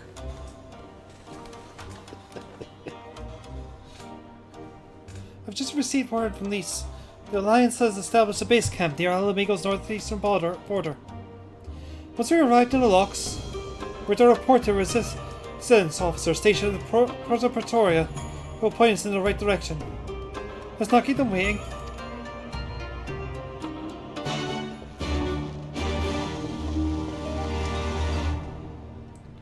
Alice is holding him quite well, considering she now knows that the pair of us and Kryl are basically the last.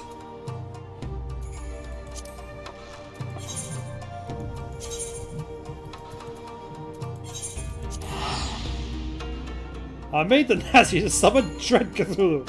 It's a hell.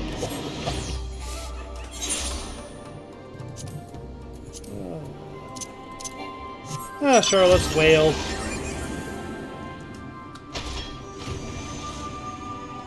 Hello!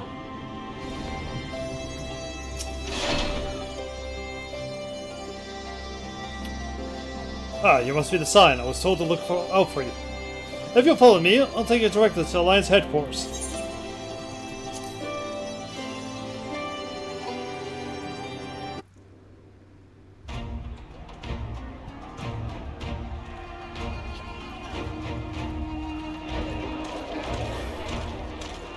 You know, I won't be able to do a class quest for Shadowbringers till after it's done.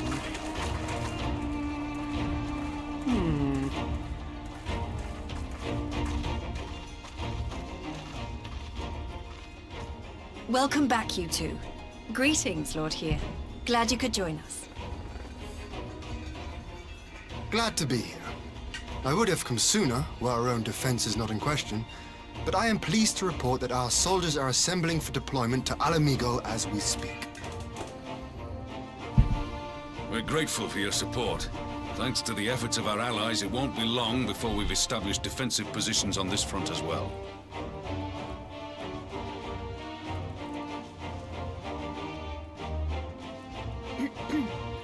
We have some good news too. Alphino has come back to us. As for the bad news...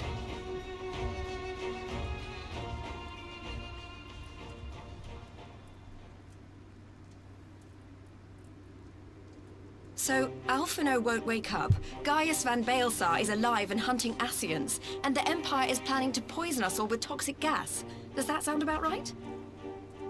Ordinarily, any one of those things would have left me in shock. But the way things have been lately, it's all starting to seem pretty normal.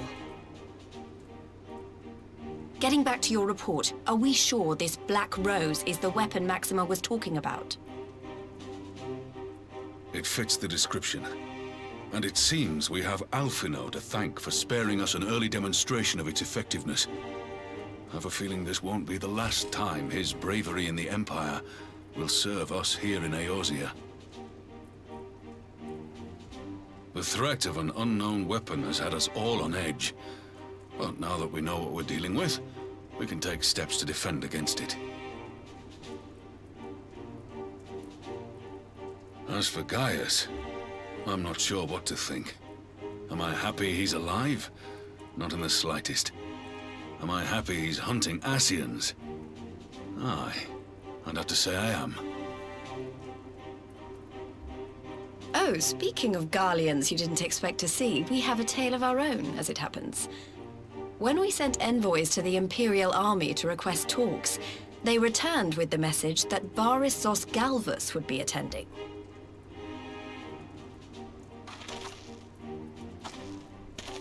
The Emperor himself. Well, Varus did sanction the Popularis peace mission. But knowing that an Ascian walks in his son's skin, I do not see how we can trust him or anyone from that nest of vipers. The Alliance would proceed with negotiations regardless, if only to give ourselves more time to prepare. We do, however, require your cooperation. Right. Yes. So, as a condition for the talks to go forward, the Empire has requested that a member of the Scions be present. There'll be a representative from each Alliance nation, of course, but I'm afraid we have to ask that you come along too.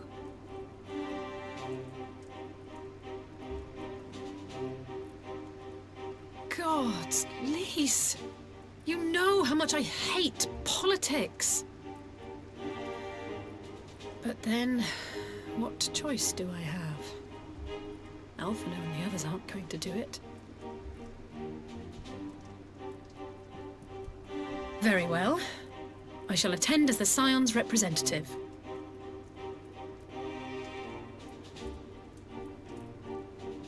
In case you're wondering why I didn't ask you, the Empire also requested the presence of Eorzea's champion.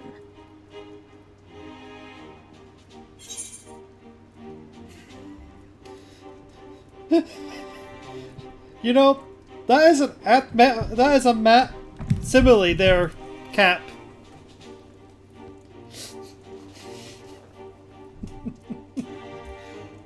And Dave! Yogurt! I'll be there. That's settled then. We don't know what Varys means to bring to the table, or why he wants you there, but having you close at hand will make all the difference. The meeting will take place on the border. Anticipating an early assault, we mean to position the bulk of our forces nearby. The Alliance leaders should already be on their way. Once you're ready, we can head out and join them. But, Darth, if the frozen yogurt is cursed, then how's it good news? Oh well.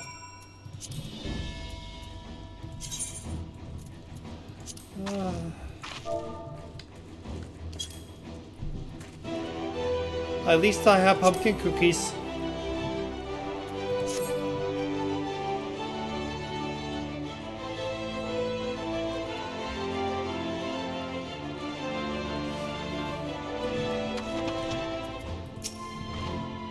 Well, I don't suppose it's polite to keep an emperor waiting too long, shall we?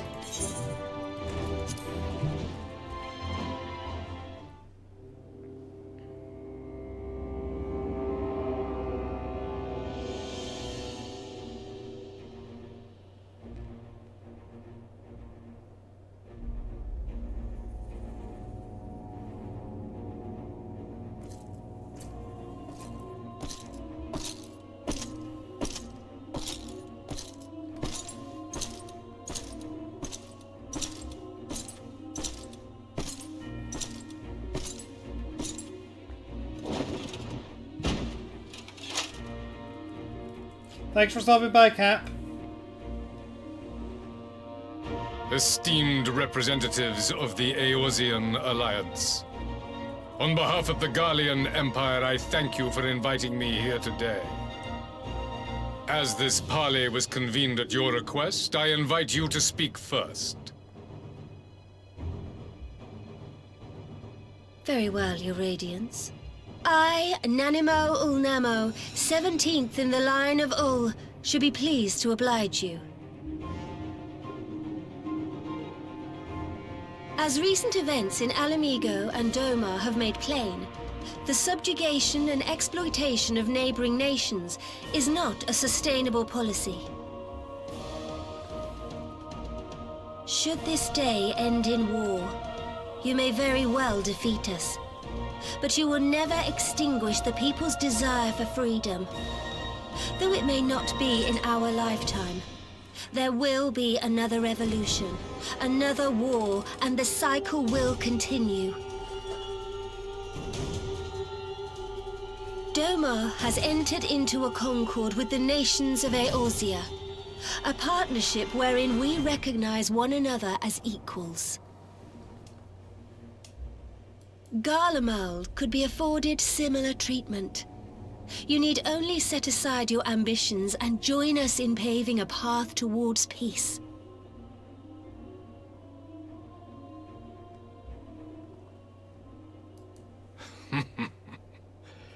You will not win me over with sophistry, Your Grace.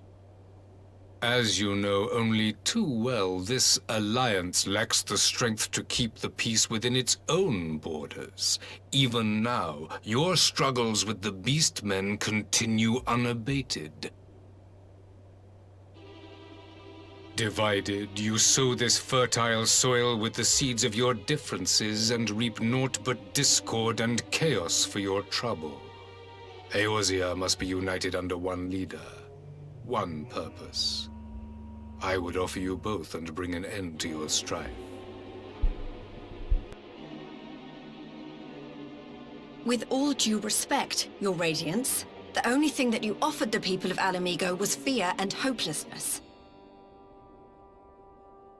The citizens of Dorma can also attest to the meager arms of Imperial rule. There is no purpose to be found in a life of oppression, each day more uncertain than the last. Our people are willing to die for their freedom. A great many already have, and countless more will, if we don't put an end to this madness here and now.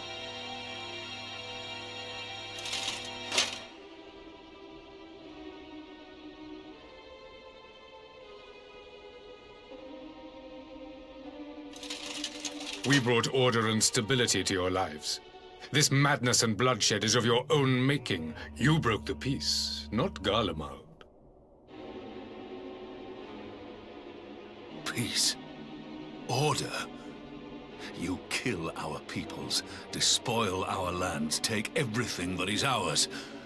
And what? You expect us to lick the boot that grinds our faces into the dirt?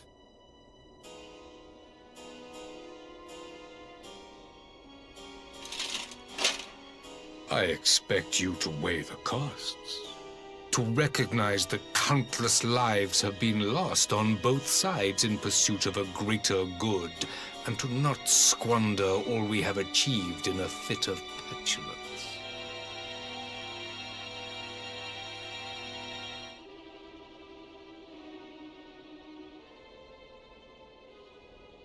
Your Radiance, I fear I can personally attest to the dangers of pursuing one's vision with such righteous fervor. For 1,000 years, the Holy See of Ishgard waged war with dragons.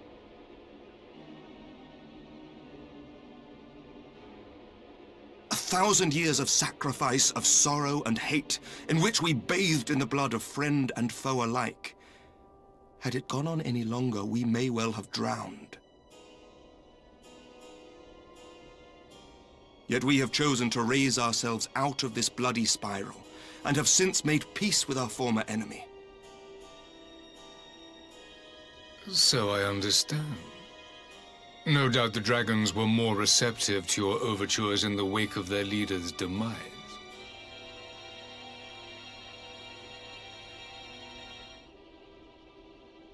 You speak of peace, yet use war to achieve it. Your father would not have bothered to obscure his intent with honeyed words. He understood that strength is all that matters in the end.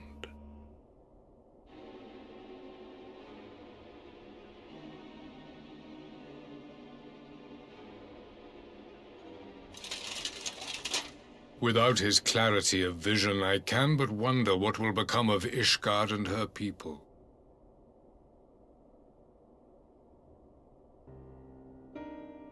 There was a time when Garlemald, too, lacked a leader of conviction. Weak and unable to wield magic, we were at the mercy of the strong, from whom we sought refuge in the bitter cold of the north. Were it not for the discovery of ceruleum and the subsequent development of magitech, we might never have gained the power to take back that which was rightfully ours.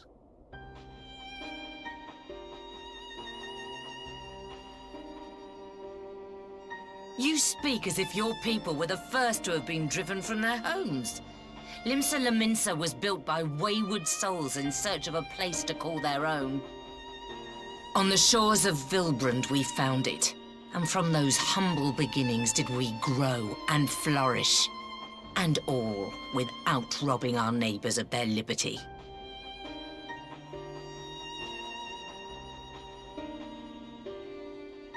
So saith the pirate.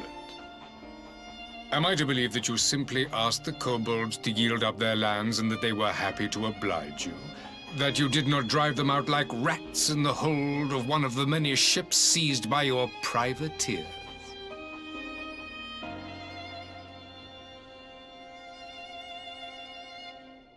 I will concede that after centuries of exile, reclamation may be mistaken for invasion. Nevertheless, it is not. And those who till stolen soil have no right to object when cast out in turn.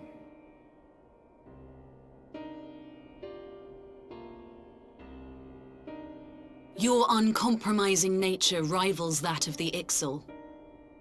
They too lament circumstances which they themselves perpetuate. Were they but to embrace peace, we would welcome them with open arms. Indeed, some few have done just that, and now receive of the 12's Wood's bounty. Would that your people might learn from their example.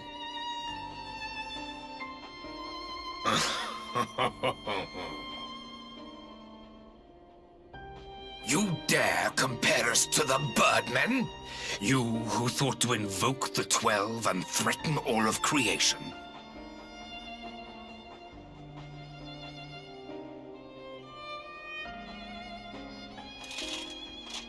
I came here in the hope of finding some speck of common ground, but I see now these discussions will accomplish nothing.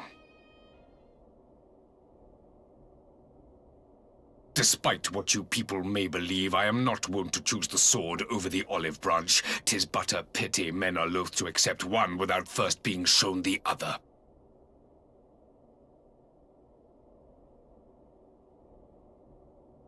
Wait! I beg you. This meeting was supposed to be a chance to find a way forward together, not to bemoan the missteps which brought us here. Please. If you truly consider violence a last resort, there must be a way we can come to an agreement.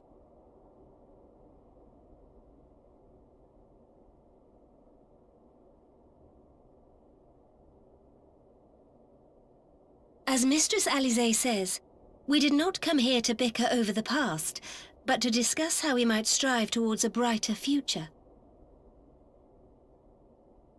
Emperor Varys, may I suggest a short recess, that all present might compose themselves prior to beginning anew?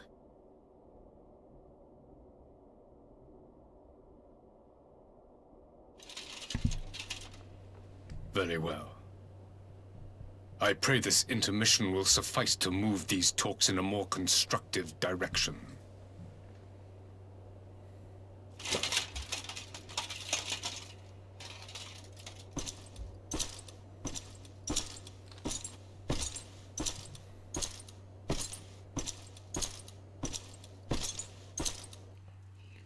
I always forget just how fucking huge that guy is.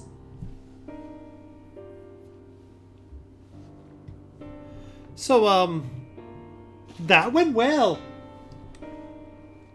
That went very well, don't you think? What with how he, basically, yeah! Phew. This is really not my forte. After his radiance little performance, it was all I could do not to swear at him. I still don't know how I ended up playing the mediator. I just asked myself what would Alphinaud have done. Tried to do my best to do the same, and by some miracle it worked.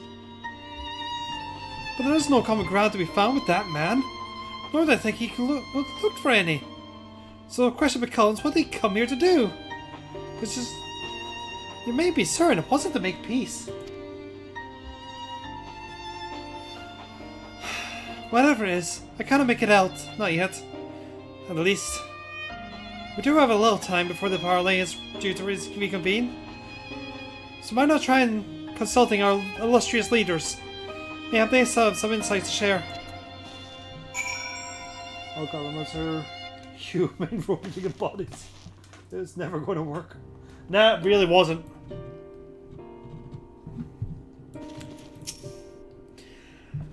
I will say one thing for this Varus. He is well versed in Eorzean history. His interest in our affairs is a beast and his prey. The conqueror would know his enemies. All should know their enemies, yet there is much more we do not know of the Empire.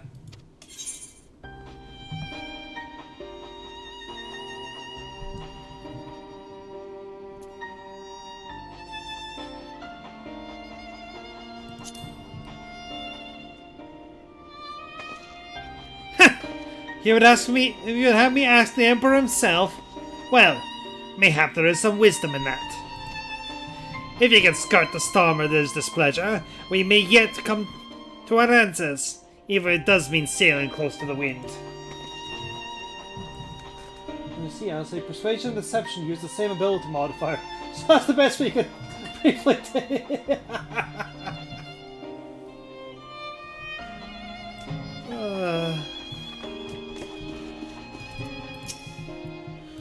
12, have mercy.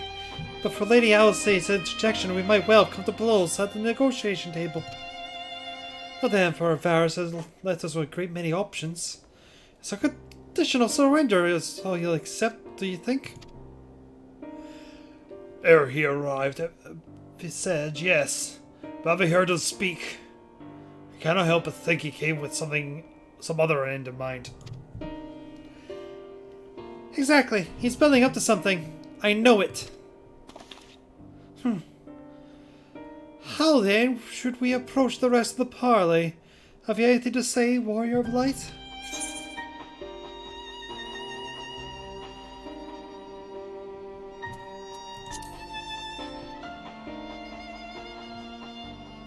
You believe he has more out to reveal the truth if we put him at ease?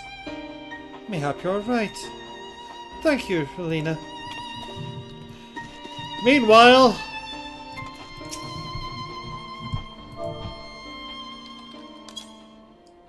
There.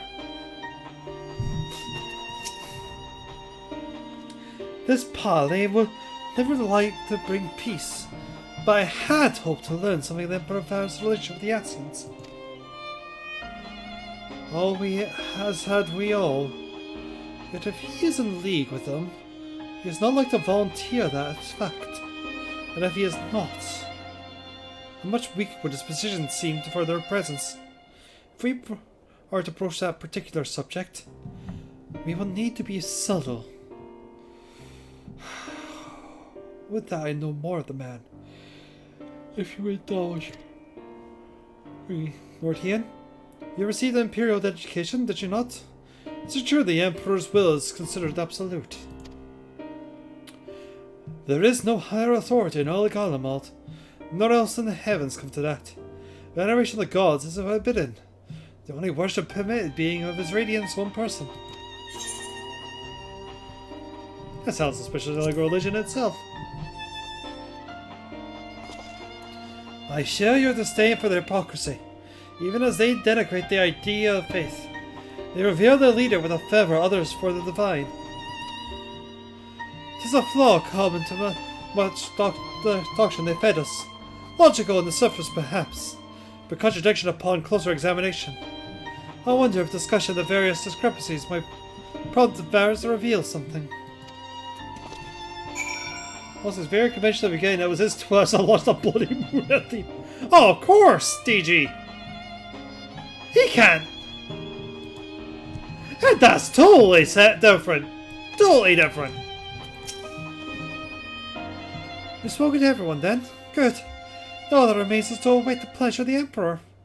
And hope we fare bear the second attempt. Did that itself, totes. Now then, who would have the floor? Before we resume, I wish to offer you an apology. After you graciously accepted our invitation to discuss an armistice, we have done naught but rebuke you at every opportunity. I believe I speak for all of us when I say we are deeply sorry for our discourtesy.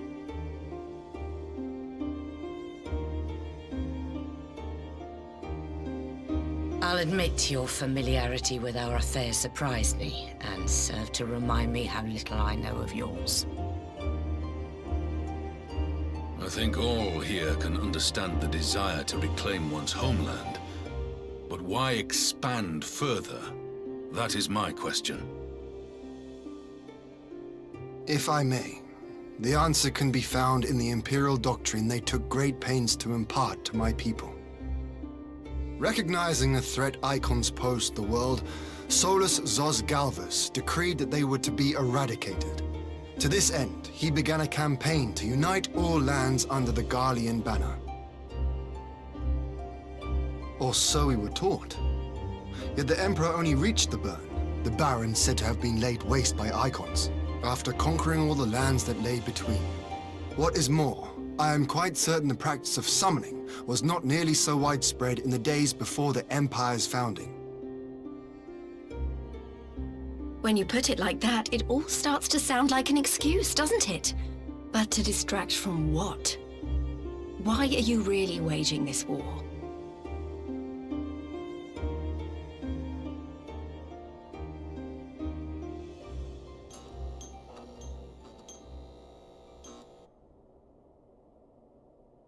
Finally, you ask the right question. I can but hope you heed mine answer and at last accept the righteousness of our cause. My goal is this: to return the world to the way it once was, the way it was always meant to be. In doing so, mankind will be made whole once more.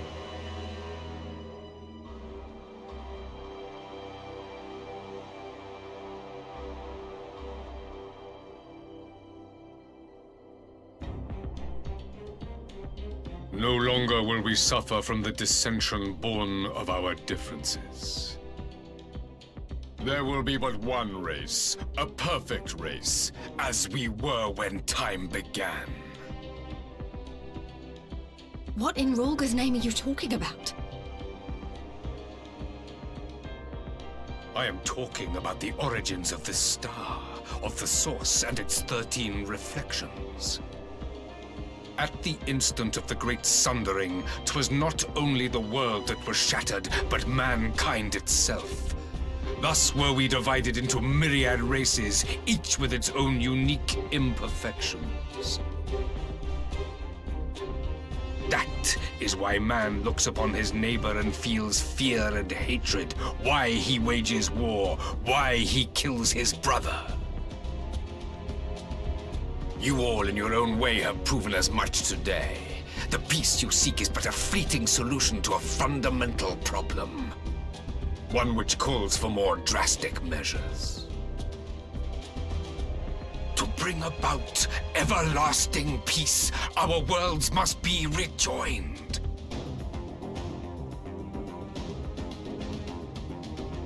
That is the goal the Empire would see realized. The glorious future unto which we shall one day shepherd mankind.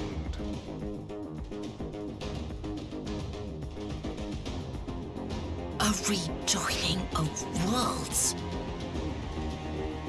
I have heard this tale of the Source and its reflections before. Are these not the self-same desires as the Ascians? Emperor Varys, do not trust in their words. They will lead you to your doom. My father thought to use them, but in the end he succumbed to their temptations. He embraced summoning like so many other pawns before him. Do not tell us you mean to do the same.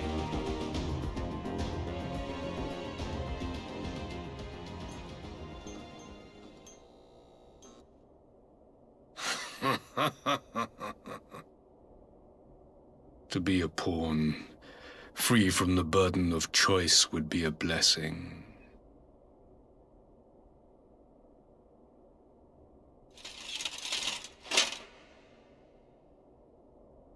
But I forswore that privilege the day I learned that the Garlean Empire was built by the hand of an Ascian. What?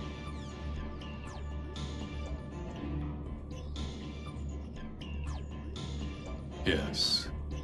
My grandsire, the former Emperor, is of their number. And who better to build an empire capable of bringing about the calamitous change we desire?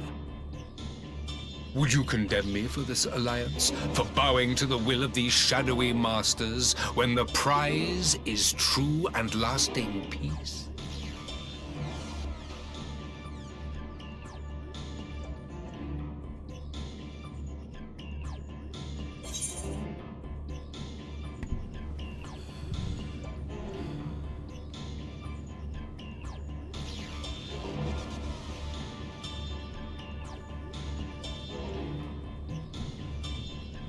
I will stop you and the Asians, no matter the cost.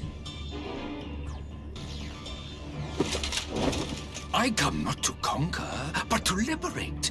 To free man from the prison of divergence. Imagine a world united. One perfect race beneath a single standard. An army before whose might these servants of darkness and light would fly, as leaves in a storm, never again to meddle in man's affairs. We would be the masters of our own fate. You have no idea about how depth you are. I bid you join me, not as subjects of Garlemald, but of a new nation. And together we shall win freedom for ourselves and generations yet unborn. You want to trigger another half-dozen calamities? You can't be serious!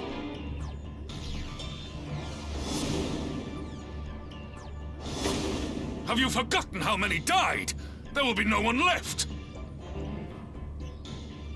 Do you truly imagine we would aid you in your bloodletting? It is unthinkable! Unconscionable!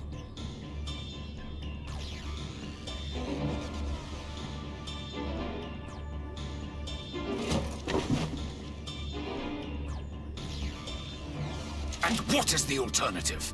To be as cattle waiting for slaughter? I would have us work together, that we might take fate into our own hands! You're signing us to a death cult! Into your hands, perhaps.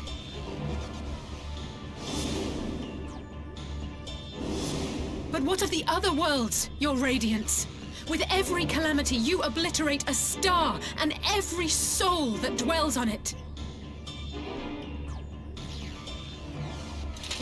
To the Asians, we are all but tiny, momentary specks within an indifferent universe. We cannot hope to oppose them until we have been made whole once more.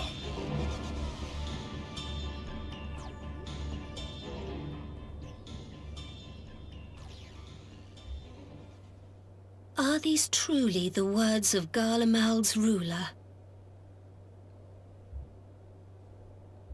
The flaws and foibles which you so abhor are what make us who we are. Every nation, even yours, Emperor Varys, is made whole through the combination of these imperfections, the strengths of one compensating for the weaknesses of another. While it is true that man succumbs all too often to anger and avarice, he may yet overcome his baser instincts through the forming of bonds with others, fostering community and cooperation. That the protector of an empire should not only reject these fundamental truths, but seek to change them at so dear a cost to life is indefensible. Such a man is not fit to govern.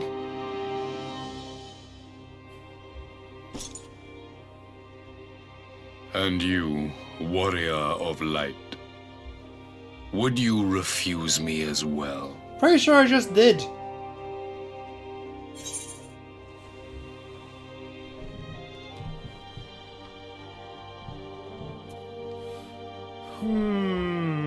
Both of these are good.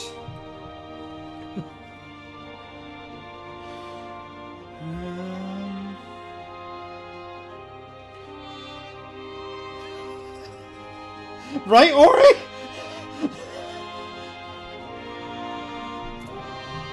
I'll leave it in the chat. Which one of these two do you guys like more?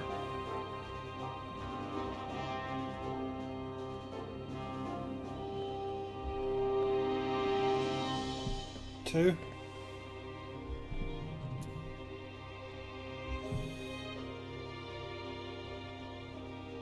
The second one says we're together. That's fair. We can defeat the Asians as we are.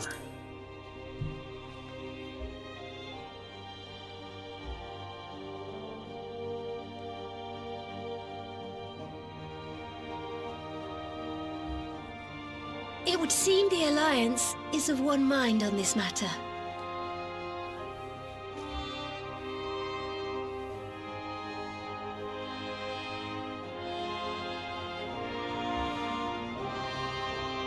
You Eosians never cease to disappoint me.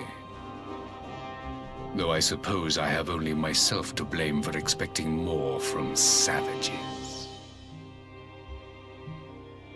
This discussion is at an end. I bid you make ready for our next meeting. It will not be at the negotiating table.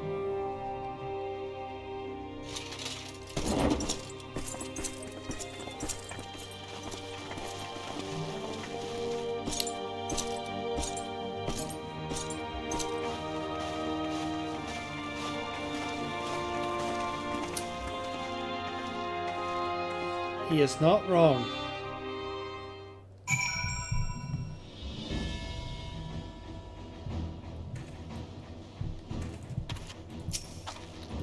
His grand plan is to bring about more calamities? This is insanity! This madman must be stopped at all costs. Be ready for it. It will be not... Thank fuck!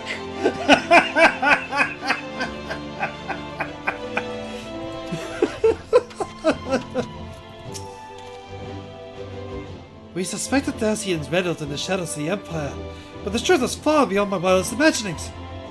At least now we know the face of our enemy, and need not hesitate to strike at the first. I'm glad we arrived in time to aid in the battle, though our vanguard may be small. There are few of our chosen elite, the finest warriors in all of Eorzea, in the Far East. The Asians are terrible beings indeed. That they would fund an entire nation to further their dark designs. To seem that the Empire's history is as sinister as Ishgard's own.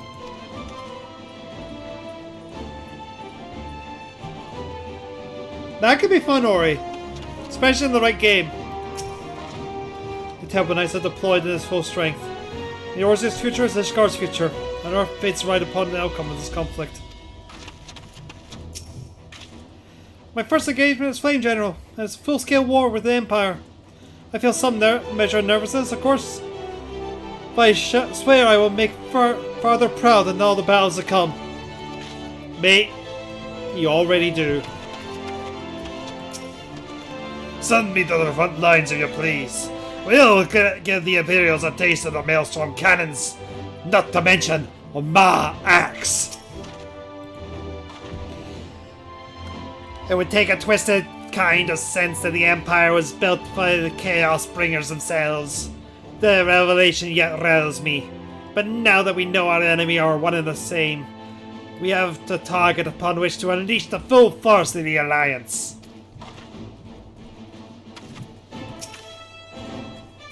Now that we have learned the Empire's true purpose, wars become an inevitability. It's times like these I curse my own uselessness in battle. Good, you'll get all 3 feet of my wrath and death, aren't they? I see you next. When it's all over, I will relish seeing your soul apart.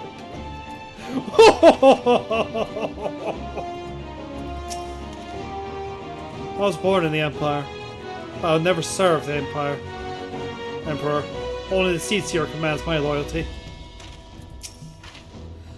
I refuse the Emperor's words with all my being. What justice is there in an ideal that demands the sacrifice of so many?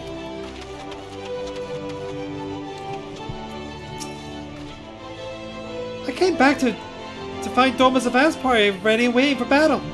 So as worrying as our little chat with the Emperor was, it did buy us enough time for at least some of our allies to arrive.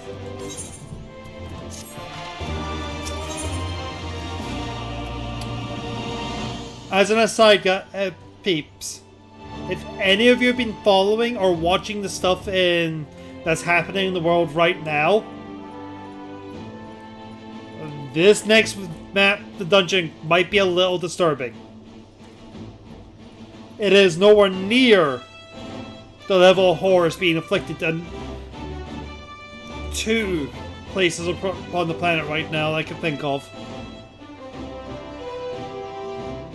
In fact, it can seem a little mockery to the real plights that this causes. But there is some accuracies which will follow from what I remember working in the War Museum.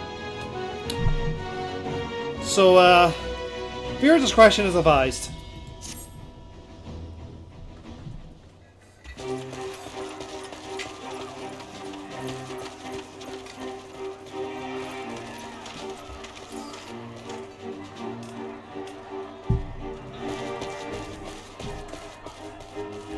I'm not sure what I was expecting from our meeting with the Emperor, but it wasn't that. Still, at least we know now what he's really after. Aye, a future built on a mountain of bodies. I too want the Ascians dead, but not at any cost. The last of the reinforcements from Dorma arrived not long ago. I pray it will be enough. Given the Emperor's stated goal, this is a battle we can ill afford to lose.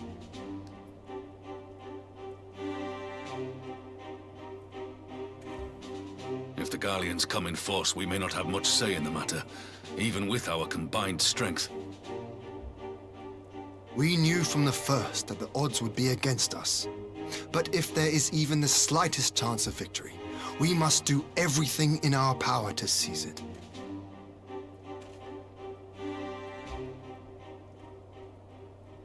We must seize it, full stop. Hear, hear!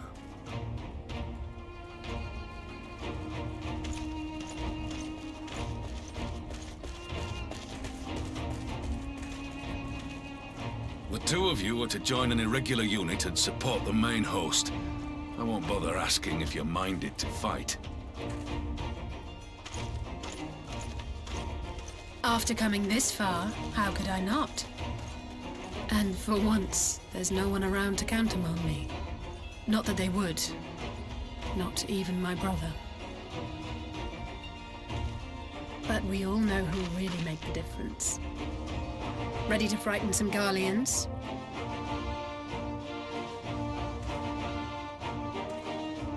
I wouldn't want to be on their side. Might I ask you to accompany the Dorman contingent? They are strangers here, and your presence would do much to raise their spirits.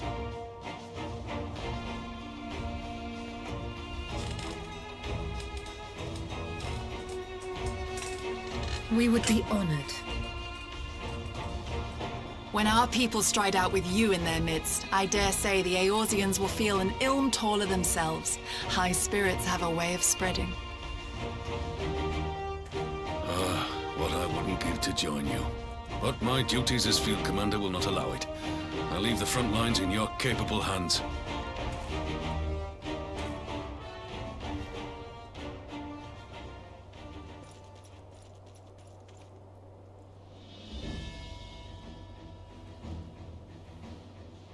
Comrades, ready your arms.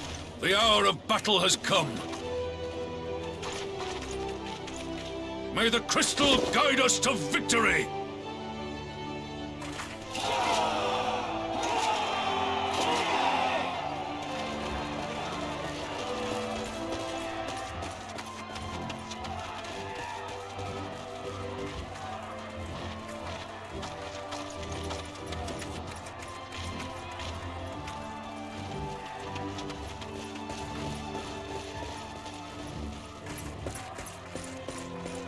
Since the others couldn't be here, we'll have to fight twice as hard. If Alphinaud wakes to find the Imperials have won, I shall never hear the end of it. It's strange. I thought I would be terrified when the fighting started. I should be terrified. But with you at our side, I can't help feeling everything is going to be all right. So please, don't you dare leave me alone.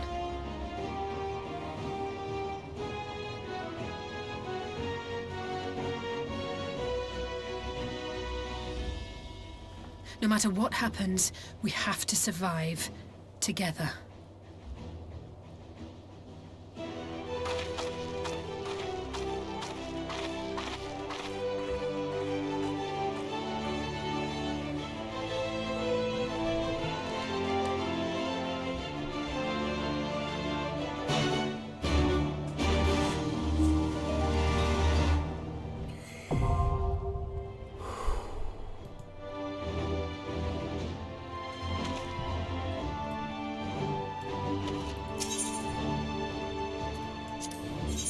Here we go, guys.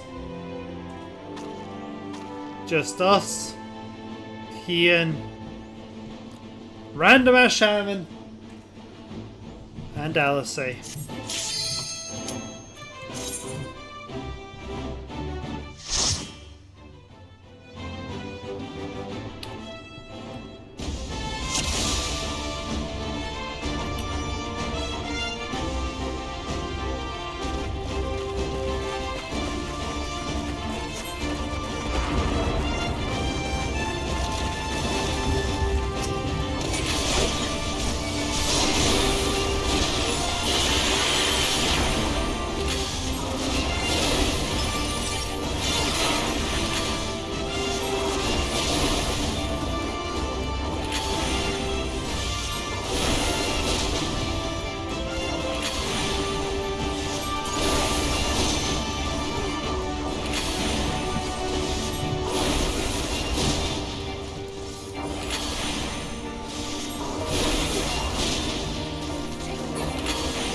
Get him, Ian.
More robots. I think they would have learned by now.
We're winning!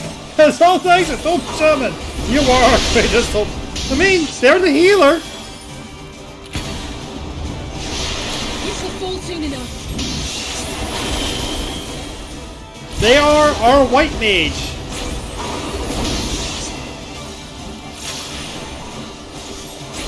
Actually are using conjure stuff, so yes.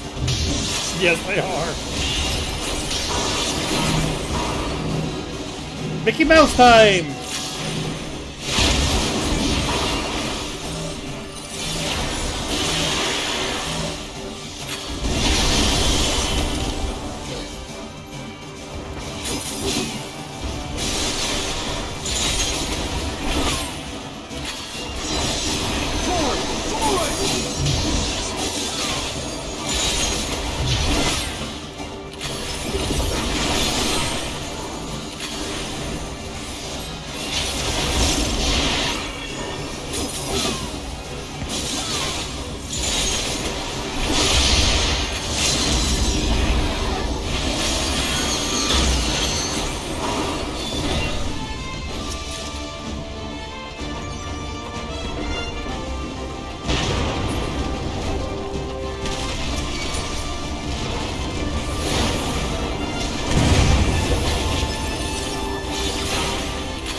Please, how you both doing?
Can you deal with him for a sec? I want to get this chest. Thank you. Oh hey, it's the FF7 Scorpion.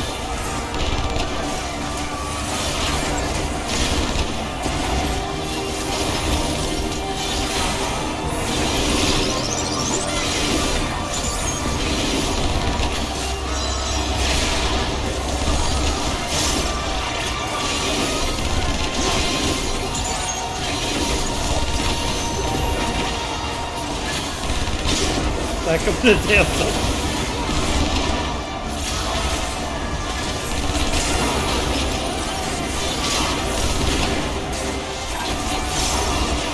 I like that it's here again. It really helps sell the idea that this is an actual machine that they just have.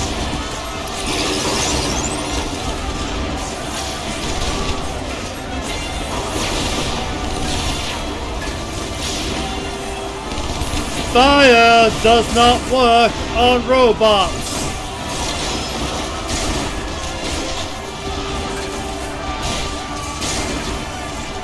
Good luck, Pippin.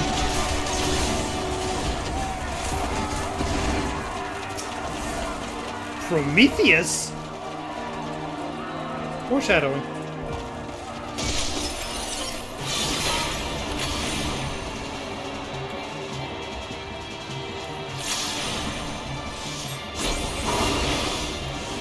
No, Tokushima, why? Why would you hear this? No.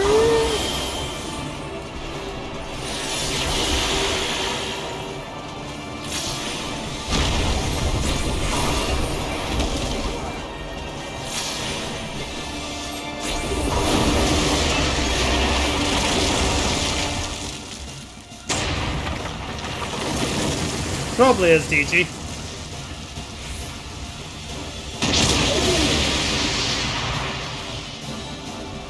You missed!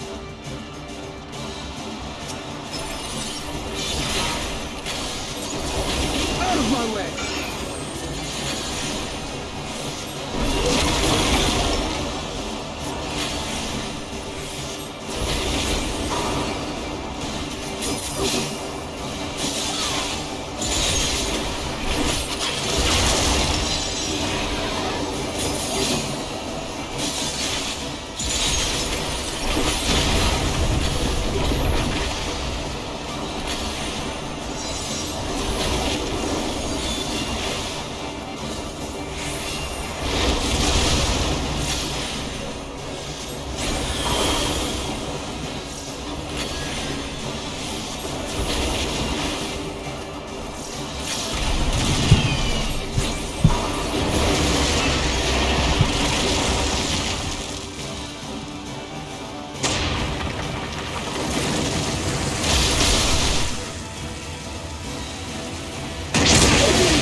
Missed again!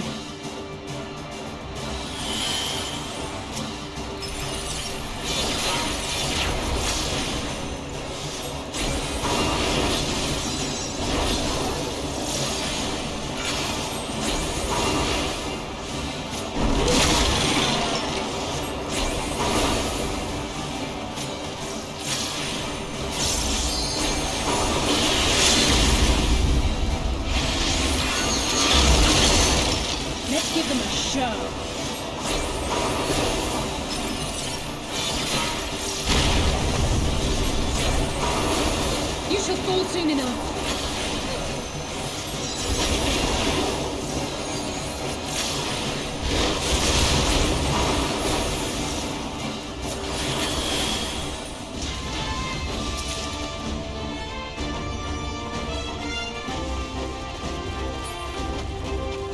Well, thanks for those gateway drills. Thanks. Yeah, you try to get a win.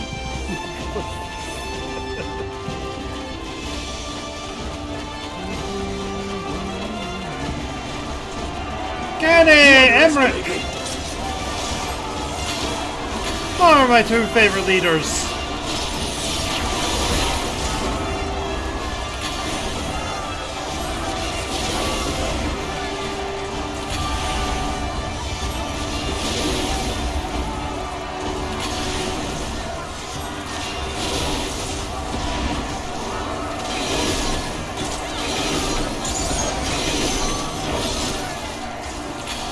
That we've met.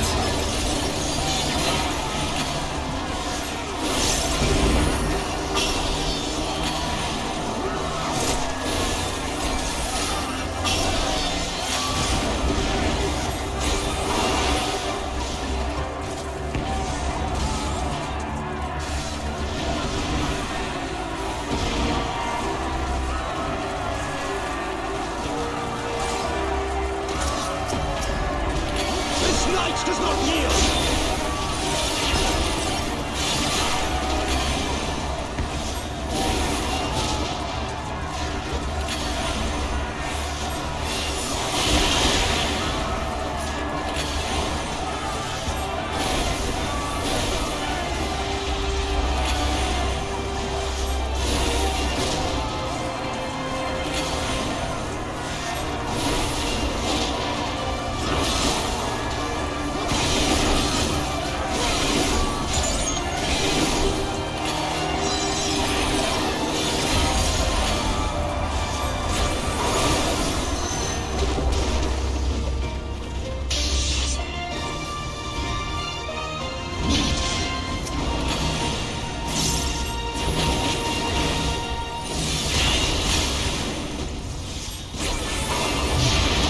Now, I'm going to do what I was trying to do. Test.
Let us be about it!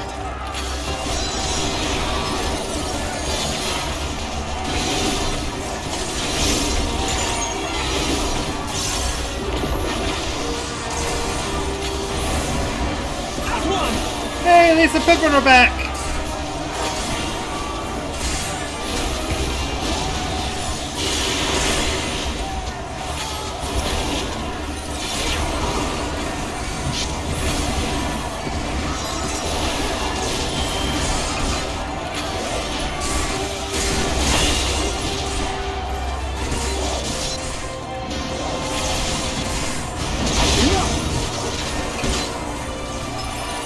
Magic Tech Missile!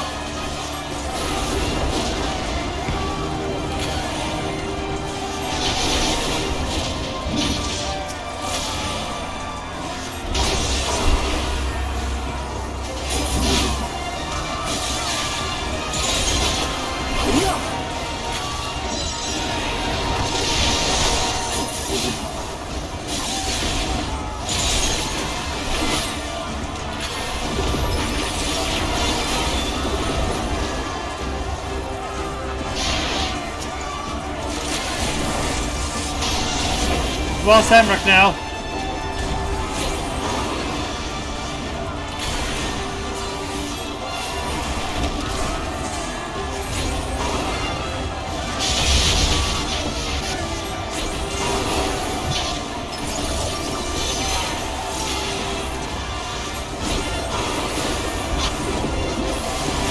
Oh, Ian. Gammy is a lot more powerful than people realize.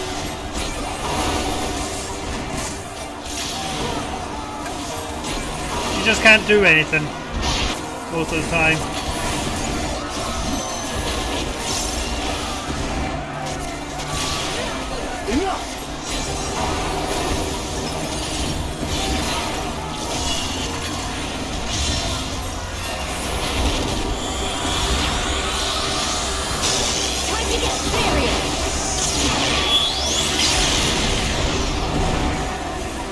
Why did you just do that earlier?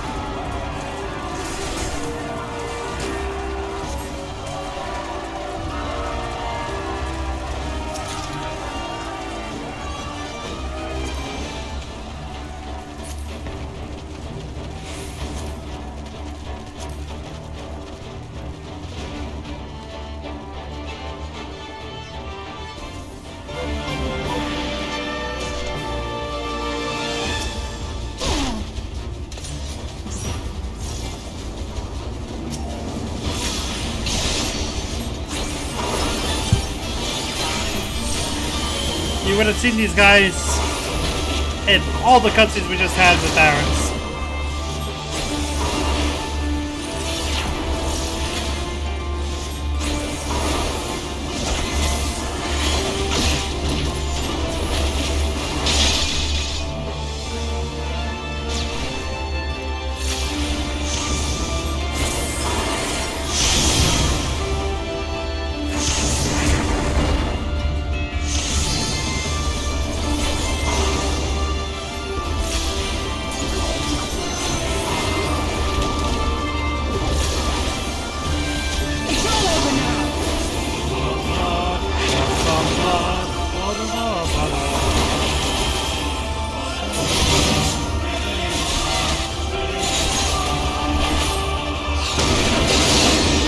Dang it!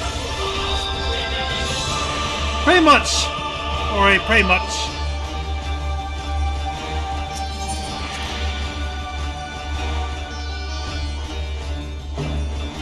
A little too slow in the uptake.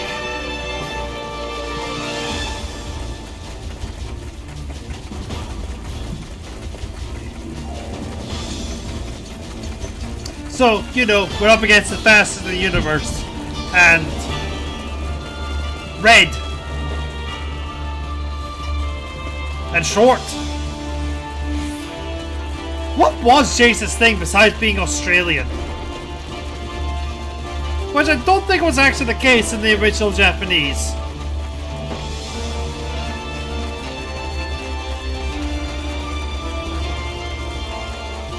Was it just second in command?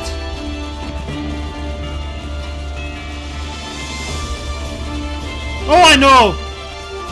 I know exactly what I did wrong there. Yep. Alright, Ian finally got his fireball. Let's try that again.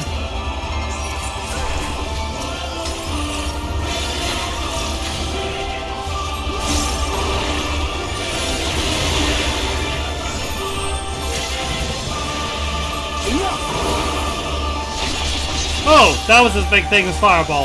Okay.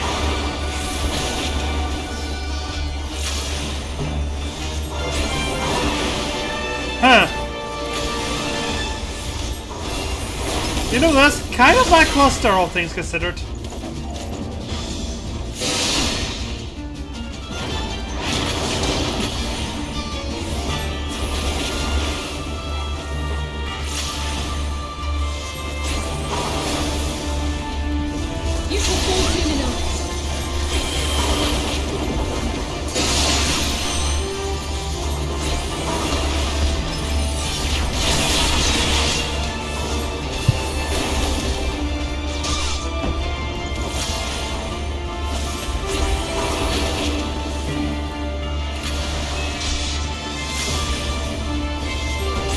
Shaman! Thank you!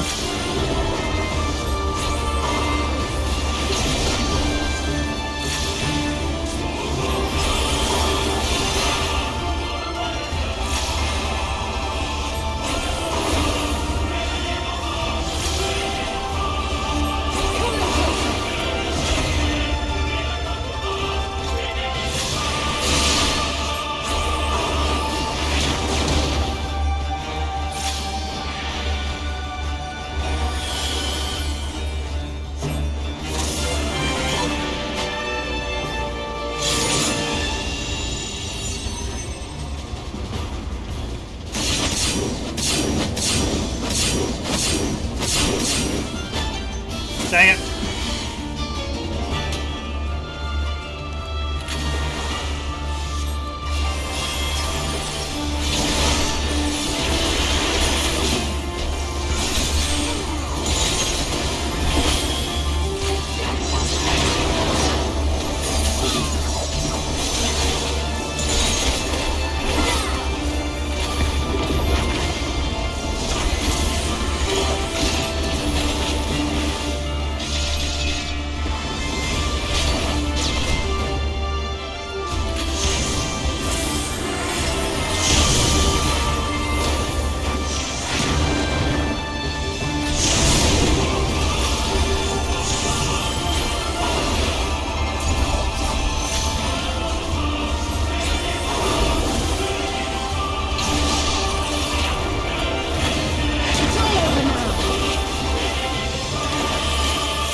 I forgot to put cutscenes back on for dungeons.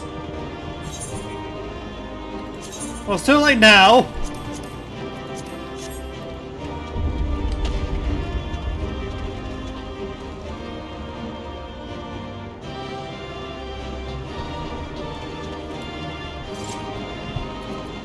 Hold on, we must pay respects to the true hero of this dungeon.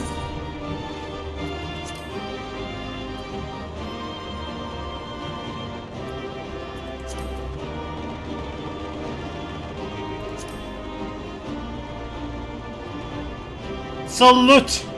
Salute the Doma Shaman!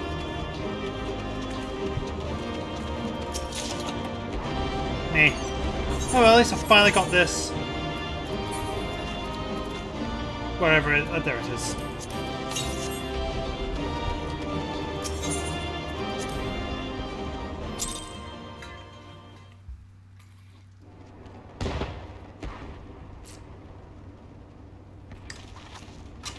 We did it!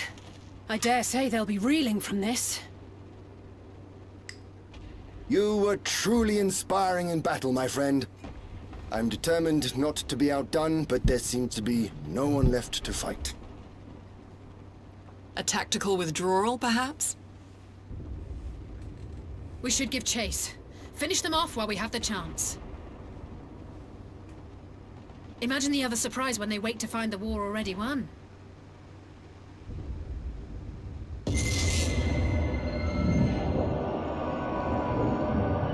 The light will expunge all life.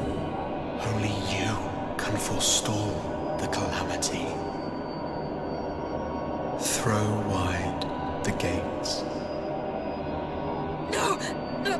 No! Not like...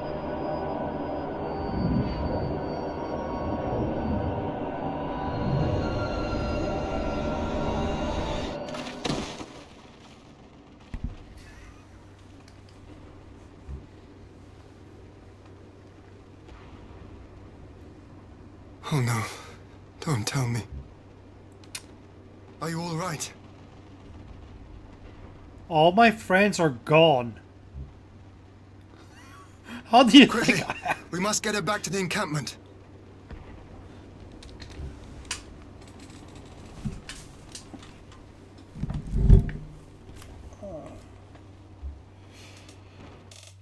Double shaman saves. Aren't we glad that didn't happen like 5 minutes beforehand?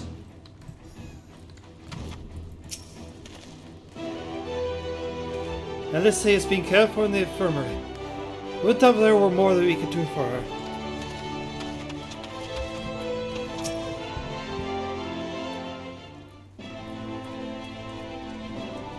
So, the Guardians have been routed, have they? Well done. Though the exchange was no more than a test of our strength, like us not, they won't be taking away any chances now that the Emperor has joined the fray. They want to take their time, well down our defenses. Still, with your help and now the Eastern Alliance, we passed the first test. Our line's unbroken. As for Alice, well, she's in good hands over the infirmary.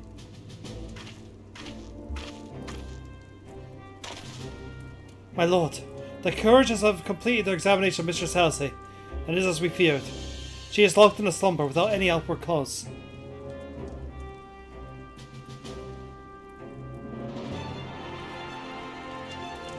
Just like the others. Damn it all. Aye, the Guardians picked a fine time to come knocking. 5 scions of Cassade are the enemy on our doorstep. I cannot spare the men to assist in the search for the cure. The best I can do is see to the Alice is escorted safely back to the Rising Stones.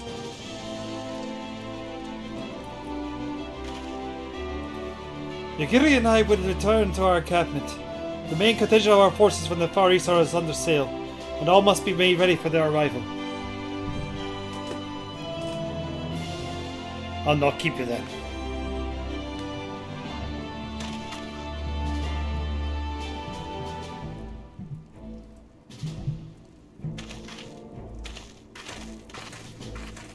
Judging by the Guardians' recent movements or lack thereof, there won't be launching another offensive in the immediate future.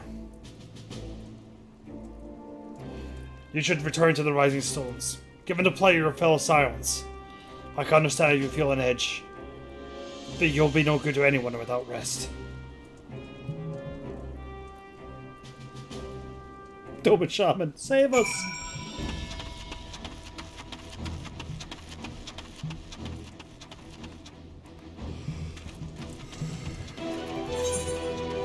Alright, time to go talk to Mitt Foley.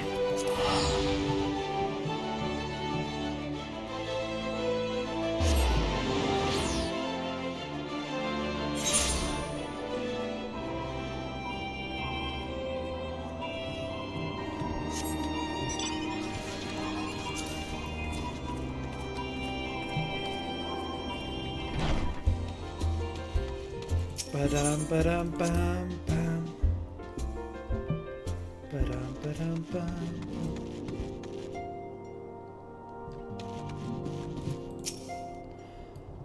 Orker, sister, and I will take turns keeping a watch over the Stumbling Archons. We will not leave them unattended, even for a moment. Confound these old bones. Useless as I am, I should have been the one to be struck down. Man, he is taking this badly.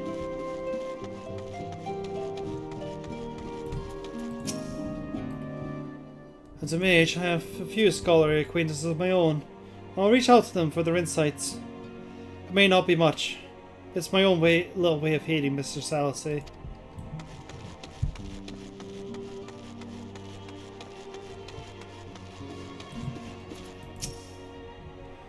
Both Mistress Cryle and Mistress Matoya have been taken search for a cure to this strange sickness, sleeping sickness.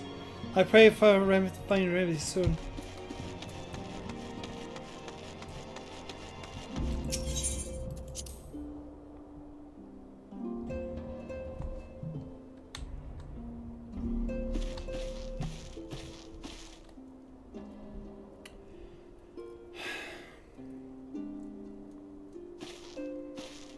Really be good to have you about right now.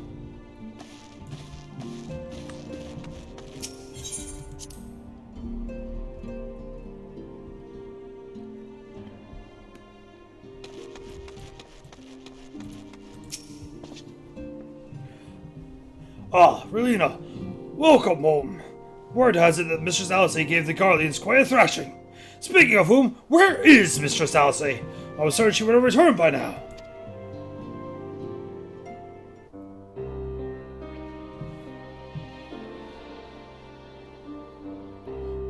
By the 12. Not her too. Orc and I will be ready the infirmary for her arrival. We'll also need you to send a message to Tatara's post-haste. But I have something other than grim tidings to share with her. And with you too, for that matter. It grieves me to report the Archon's condition remains unchanged. As we speak, Gortlet, Cryle, and Mistress Matoya continue to explore every possible avenue. Alas, their efforts have yet to bear fruit. But all is not lost. You are still hale and whole after all. Though I suspect you must be tired from your journey. You should rest, my friend. Leave the worry to us, for the time being at least. Hey, Magtai.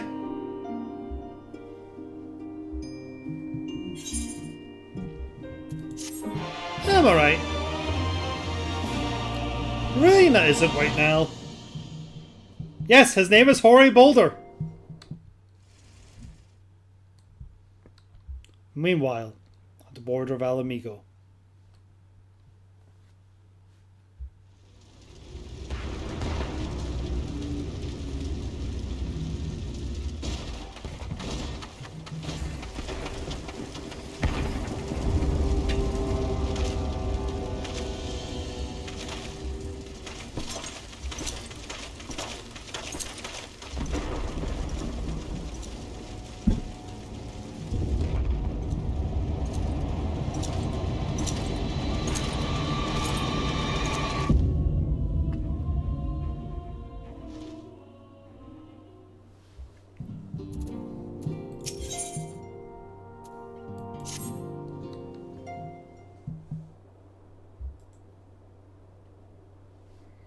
Ah, Relina.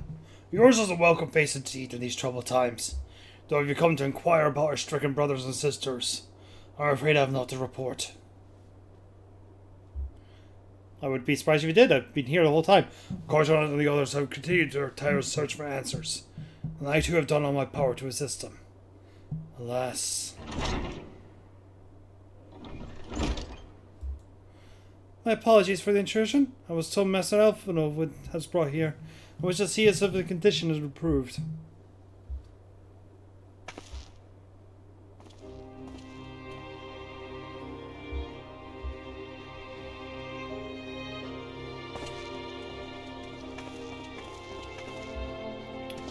Mistress Relina, I've heard of your part in the play driving back the Empire's forces.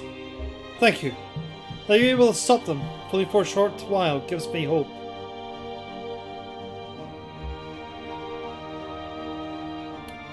I realize how strange it must be coming from the sounds of Guardian lips.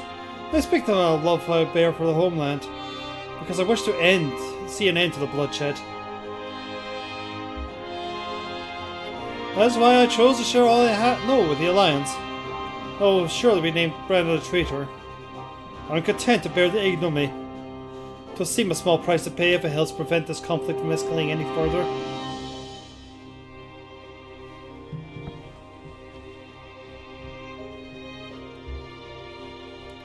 But enough of my prattling. The war is not what brought me all this way. I came to see Master Alphinaud. An acquaintance of Relina Alphinaud, are you? Well, far be it from me to turn away good company. If you'll follow me, sir.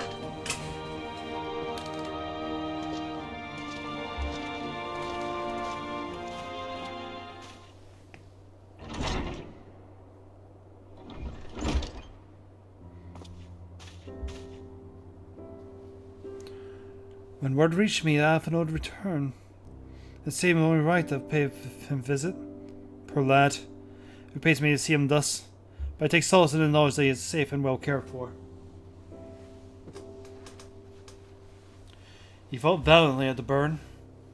The Popularis could not have wished for a more committed ally. I know not how he came to be afflicted, but I pray a cure will be found soon. On an unrelated note, you may be interested to know that I have travelled here in the company of another acquaintance of yours.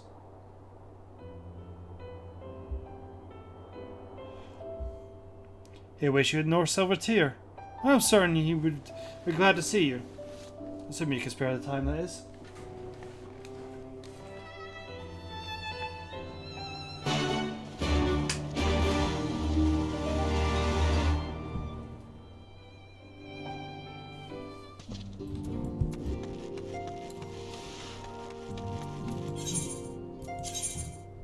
Alright, yeah.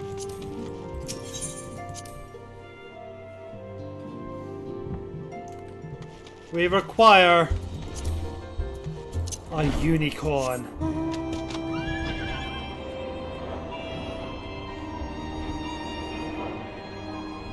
I see what they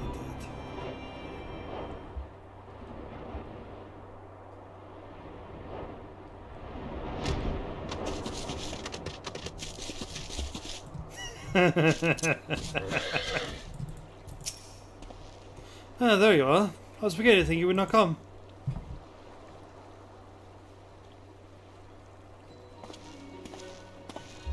It sounds like you have been through the mill.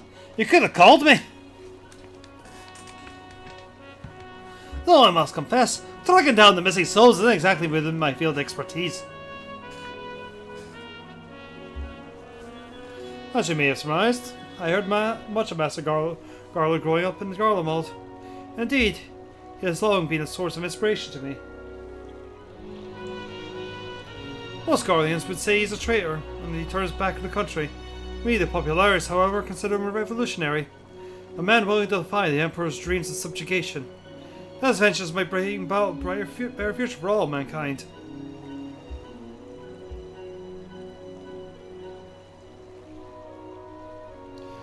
Please, revolutionary is a term best reserved for my work. I am but an Imperial defector who thought to aid another Imperial defector. Whatever Master Garland says, I am humbled to find myself in such distinguished company. Speaking of distinguished company, we heard from Roban that you ran into an old friend in the burn. Is it true? Gaia still lives. Like most in the army, I never had the privilege of seeing a guy without his mask. The thing I walked with halfway across the burn in his presence of the Black Wolf.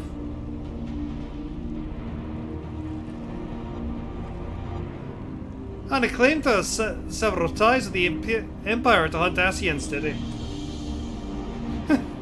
After his humbling at the Praetorium, one would think he had the good sense to say dead. Sure we meet again. I should be sure to tell him so. Commander Aldin also spoke to the alliance meetings with his Emperor. Though I still labor to believe what he told us. Does he's really claimed that the Garlemald was founded by the Asians? But that's madness! The very notion is absurd! Every fibre of my being rails against it. Yet, there's no escaping the truth. From the very founding of my homeland, my brothers and sisters have laid down their lives in service to a lie.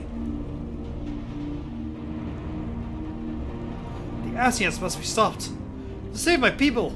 To save all peoples. For all the Empire's many crimes, even I did not suspect. Had I known, I wouldn't have left a lot sooner. That is in the past. Yet in the present, we must apply ourselves to the problem of how the Empire's ambitions may be thwarted. Not only in the Eorzea, but in the Far East as well. The Ironworks will spare no effort to achieve the end. Segaro's wall was a good start. But we can do more. And we will. We'll show them it means to achieve freedom through technology. Begging your pardons, I have a bearer message for the Warrior of Light.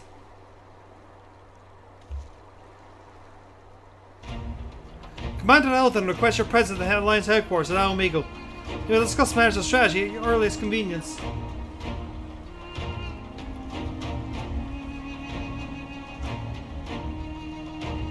Ah yes, the inevitable messenger.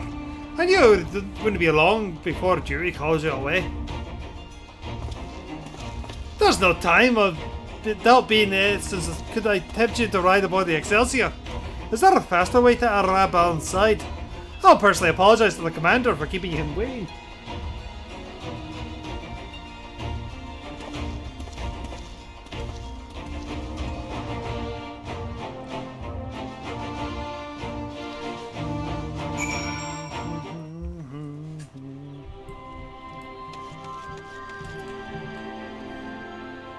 It does feel a little wrong that we didn't try contacting Sid as well, even if it isn't his expertise. He is a friend after all. I swear, every time you're aboard my airship, you seem to be barreling headlong into danger, and every time you somehow contrive to emerge victorious. Which of course, is an admirable skill. But no one is invincible, Rowena. Not even you. So please take care of yourself out there. I pray you remain safe on the front lines. Though ill-equipped to join the fray, I shall do all I can to assist the headquarters. My colleagues and I have been tasked with evacuating casualties by air. See that you aren't among them, eh?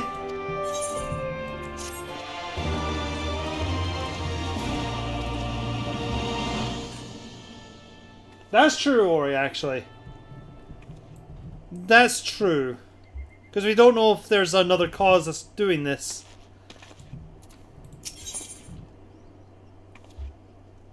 A requiem for heroes. Commander Alden is waiting, my lady. It would be best if you proceed to Alliance headquarters at once. Alright! We'll just leave a lady standing around. I may be stuck in Sid for a moment. Give me a sec.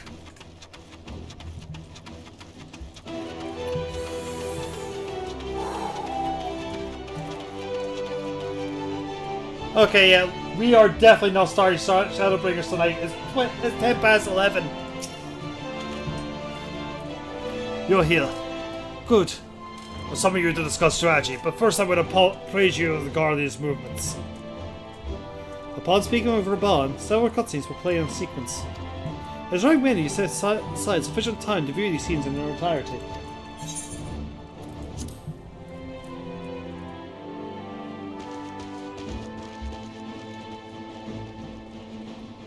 There have been several skirmishes along the border, but as yet neither side has delivered a decisive blow. We had long assumed that the Garleans would overwhelm us in a straight fight, but we seem to be gaining ground, albeit slowly. As to why that might be, the most likely explanation is that they have yet to commit all their forces. Still, we're winning, and our latest intelligence suggests the Emperor has retreated back to Garlemald. In light of this, we're considering launching an offensive with the aim of pushing the front line forward and giving ourselves some room to breathe.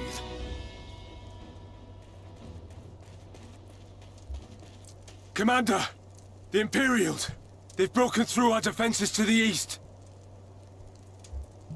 What? Our scouts say their forces are being led by Lord Xenos.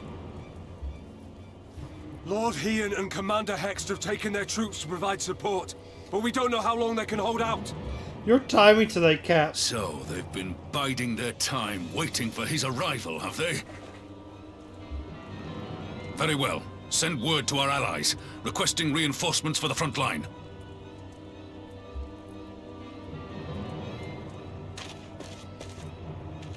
Should the worst come to the worst, I may need to enter the fray myself.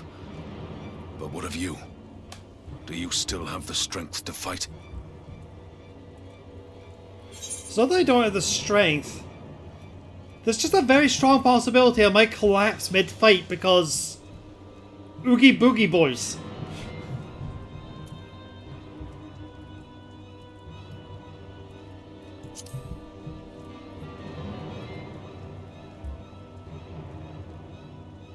Much obliged. Given the choice, I'd take you over 100 soldiers.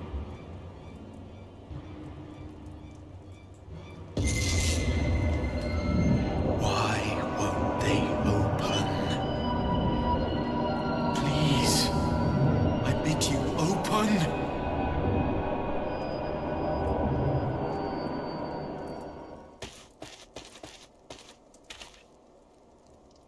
What's wrong?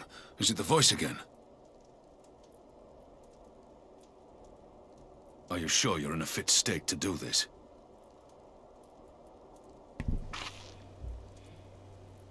Case in point. May Ralga grant us strength. Give 'em hell, lass. I, for my part, will defend this place to my dying breath.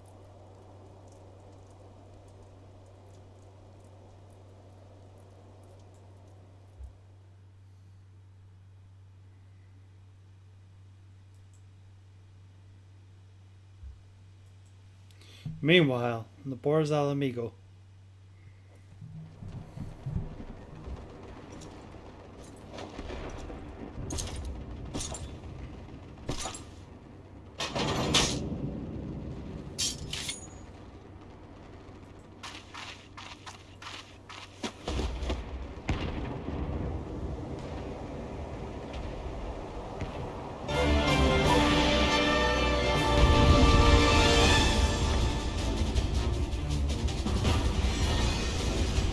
Welcome back, Cat.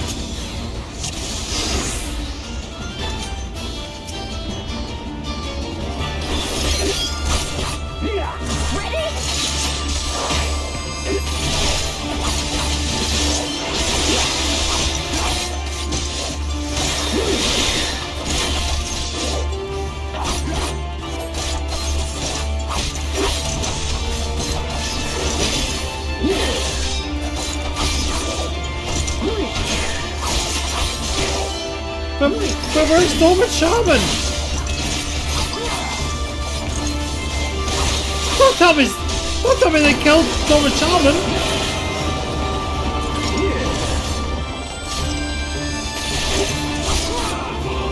This one's for you, Ada.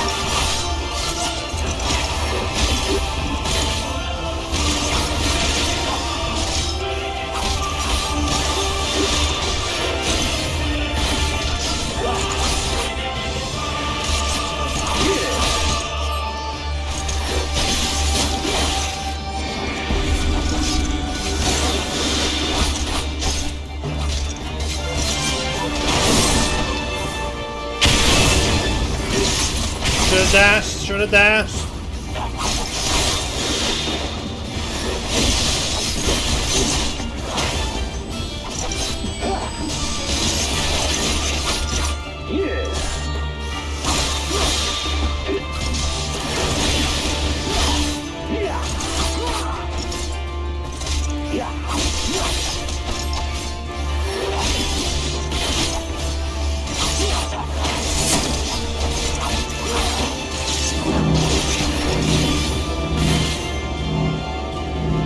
Yukiri, why?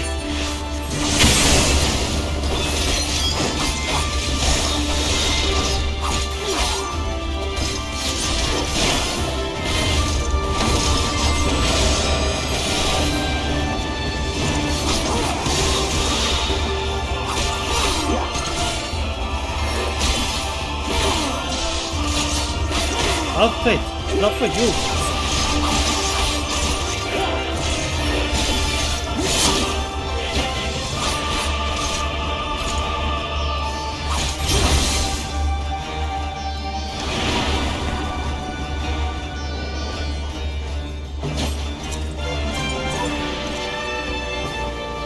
The fallen dynamic of hammer. I know the depths of you. Oh no, you don't. Here it comes. Please! Please, no! What have you done? We do not bring it up, we can. The weave of a shinobi's power.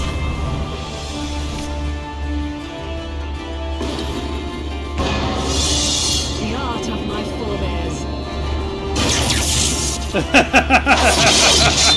I have no idea, Cat.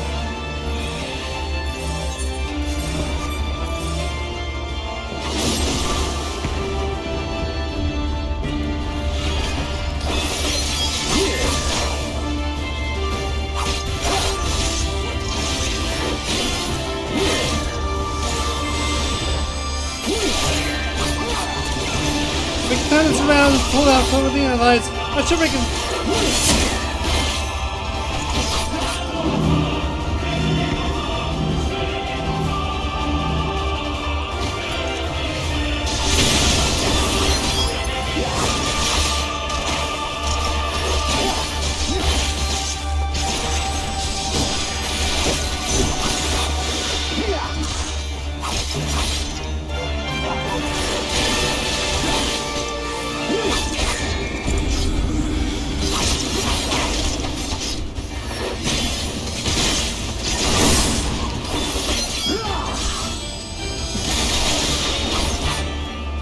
She comes, does she?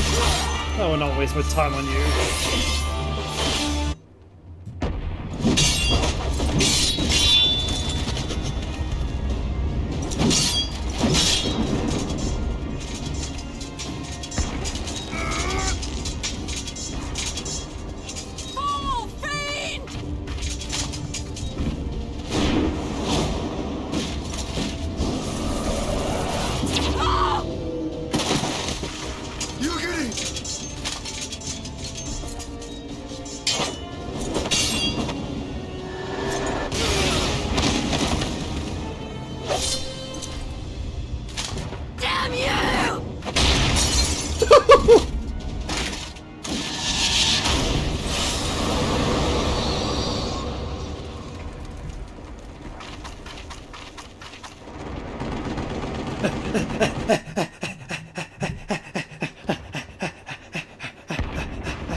Magic with a Garlean body. That's hardly fair.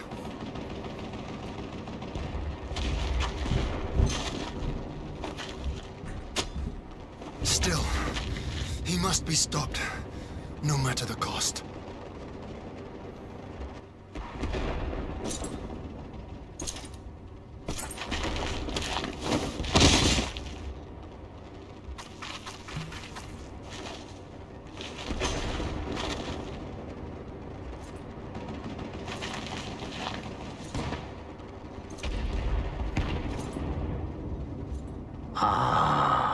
Bringer of light. It has been too long.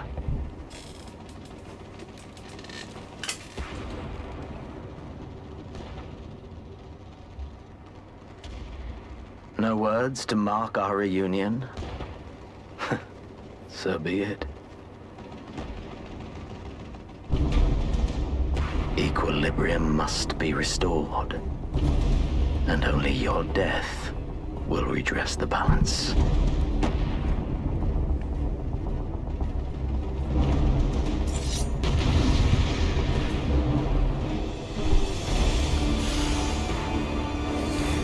Ah, that Asian theme.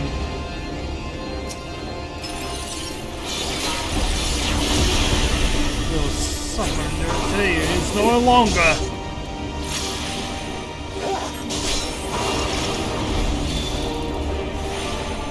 Time for Game of Catalyst.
Miss me.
Possible.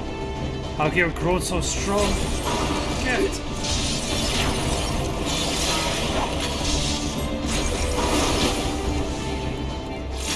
No matter. You may have better our prayer, but I hope you not be cast aside so easily.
Your mother chose her champion well. Yet, for all your strength, you will still fail.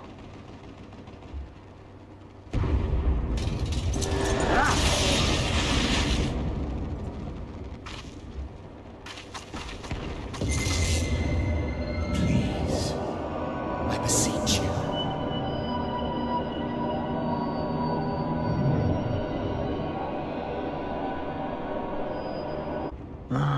Someone calls to you. Too late, alas.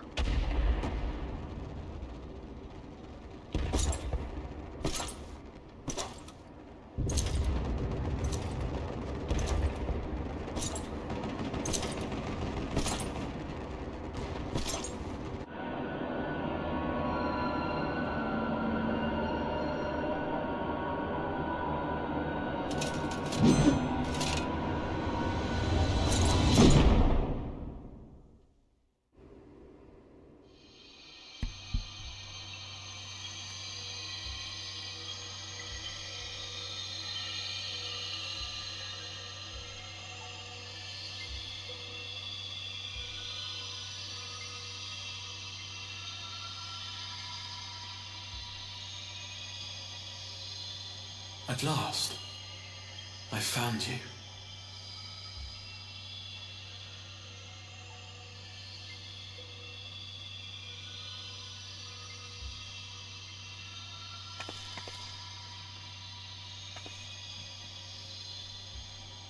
Please, there's no cause for alarm.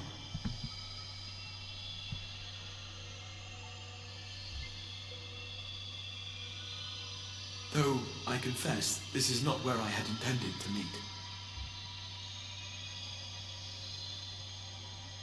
But the place of our meeting is of no consequence, like the war you wage. Win or lose, the path you walk leads only to oblivion. The better path leads you here, to me. I have need of your strength.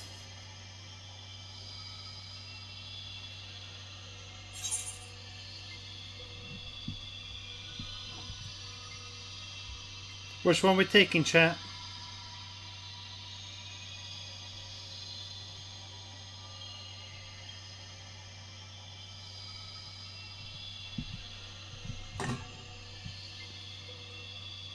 Number 1.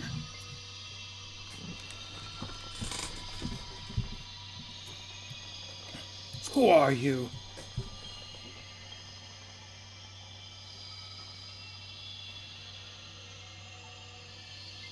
I'm afraid such questions will have to wait. We have precious little time, and your work is not yet done.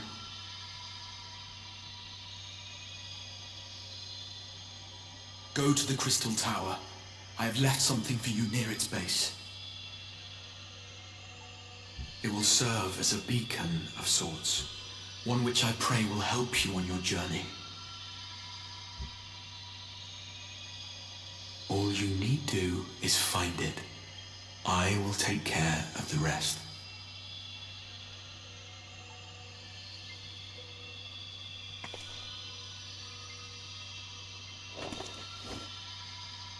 Soon, we will throw wide the gates.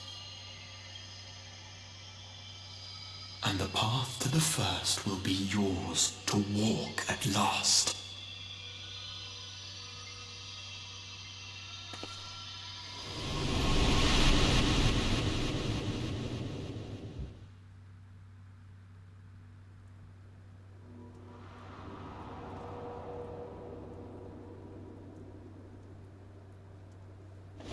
My hat!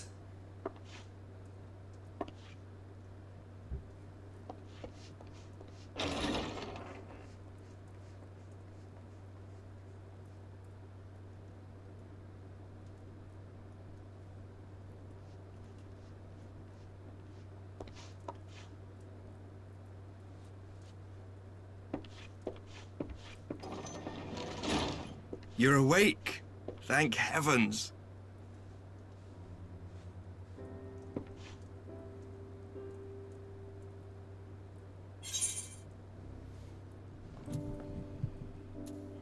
What happened?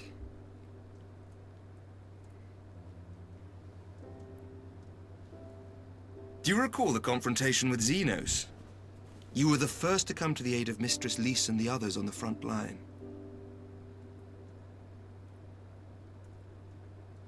In the midst of your duel, it is said you faltered, and that the Crown Prince seized the opportunity to deliver a mortal blow. Yet before his blade could find its mark, he was distracted by the arrival of a second adversary who bore you away from the battlefield and into the hands of our chirurgeons.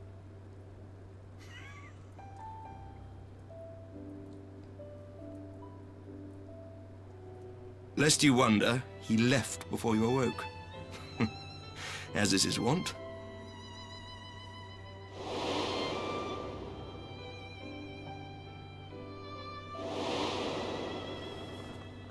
Estinian never was one for emotional farewells.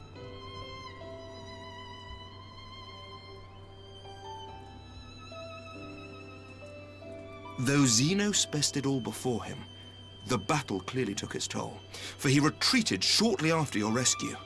Seeing this, the remaining Imperial forces decided discretion was the better part of valor and pulled back, allowing us to re-establish our position.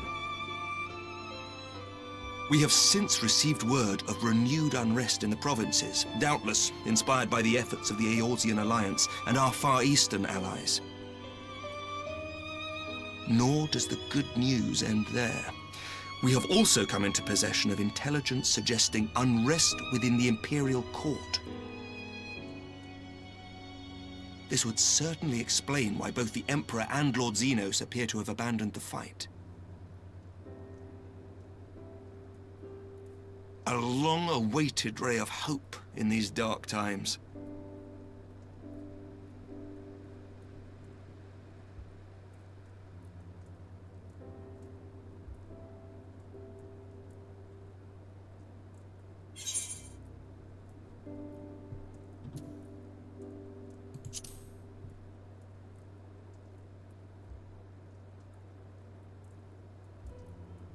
Yet to awake, I'm afraid. But please, concentrate on your own recovery for now. You have carried the hopes of some half-dozen nations, and we are all eternally grateful for your efforts. But no one is without their limits, not even you. Leave this fight to us, my friend. You have earned your rest.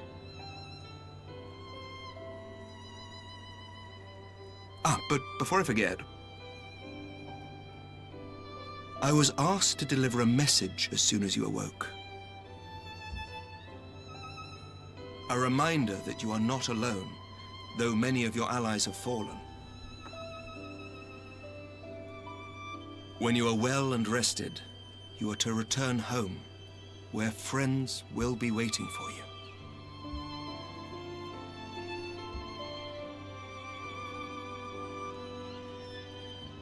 Now, if you will excuse me, I must return to the front. May we meet again soon, under happier circumstances. It's good to see you again, Emmerich.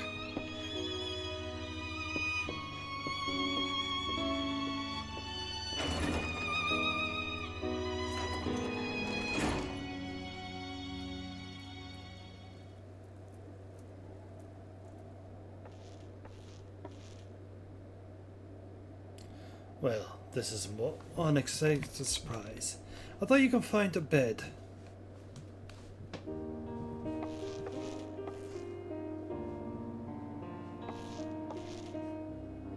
When I first heard that you had collapsed in the field of battle, I confess I feared the worst. But with you standing here before me, I see now that the reports of your defeat were greatly exaggerated. Thank the Fury.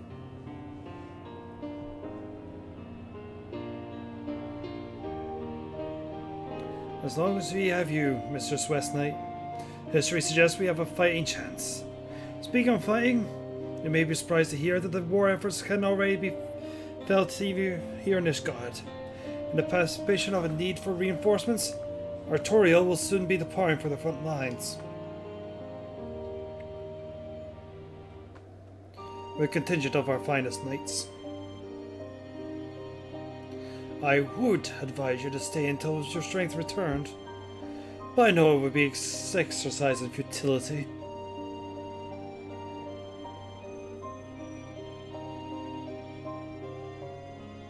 Indeed, I suspect you've already decided on your next destination. Dark days lie ahead, of that I have no doubt, but the light of hope will ever guide our steps so long as we have the will to press on. And press onward we must. Farewell, my friend. I pray our next meeting will be under happier circumstances.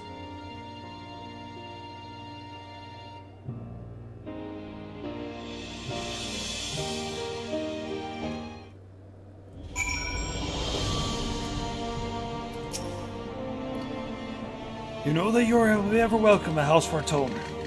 Now away with you! I dare not keep you any longer.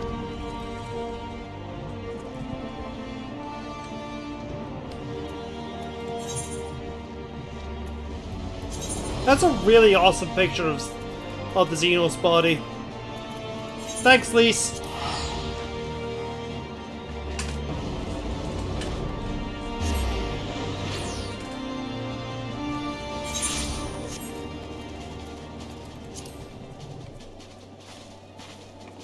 May as well just RP walk. We're pretty much... When this is done, I'm going to be ending the stream a little early tonight. Because there's not going to be time to do anything else.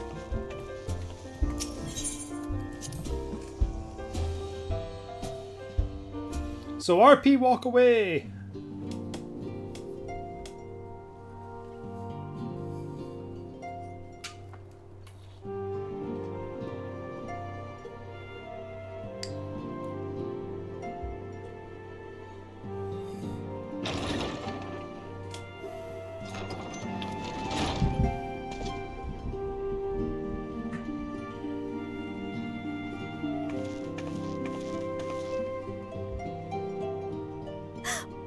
By the 12! I don't believe it!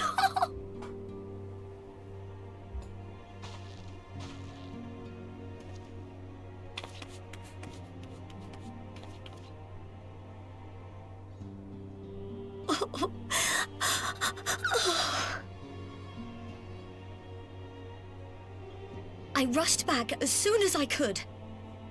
I swear, my heart nearly stopped when I heard you'd collapse like the others.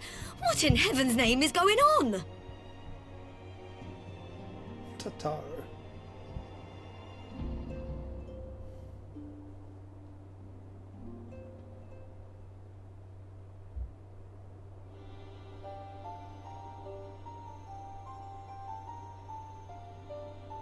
Win or lose, the path you walk leads only to oblivion.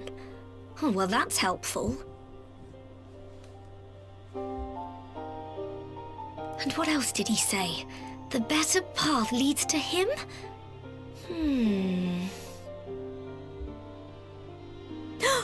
If his is the voice you've all been hearing, perhaps the others are with him. Sir Emmerich said the fighting had reached a stalemate, didn't he? But if that monster masquerading as Xenos comes back... Thancred, Yestola, Urianger, Alphano, Alize. You're going to need all of them on your side to defeat him. And I forbid you from going to face him on your own, do you hear me?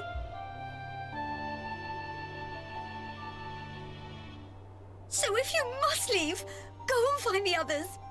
Bring them home.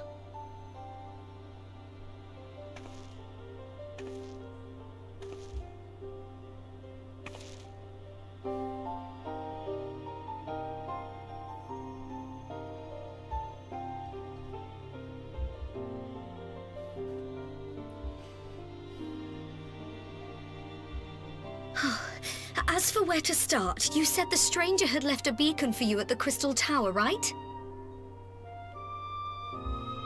But how are you to find it, now that the tower has been sealed shut?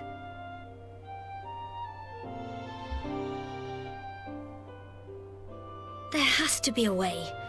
If anyone would know, it's Sid and the researchers of St. Coinac's Find. Don't you worry, we'll find that beacon for you.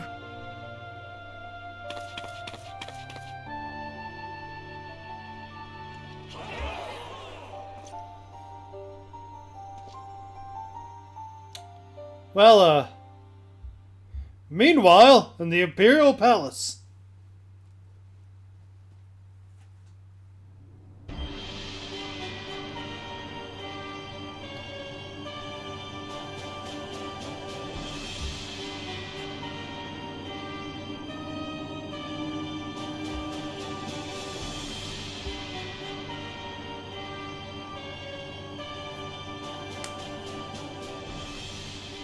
I pray you have good reason for abandoning the front.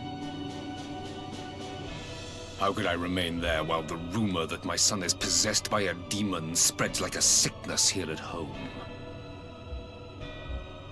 I will not be made to fight for the throne a second time. But what of you?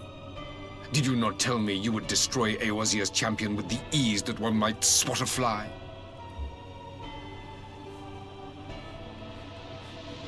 A minor setback. She will not escape me again. Where is your grandsire? I would have word with him. How should I know? Do you hide from each other's sight as well? I imagine he's doing what all Ascians do, He must have found a way to take advantage of this turmoil. Men are not pawns to be played with, Ascian. You underestimate us at your peril. This war will not be decided by you and yours. Man must choose his own fate, and I, for my part, will do all within my power to see Garlemald emerge victorious.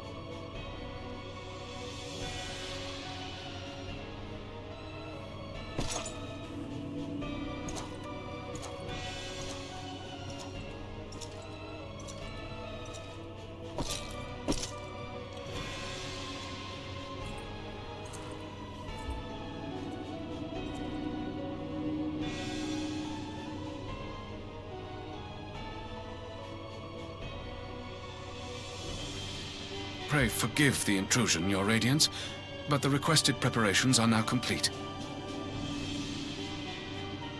We stand ready to begin production of Black Rose upon your order.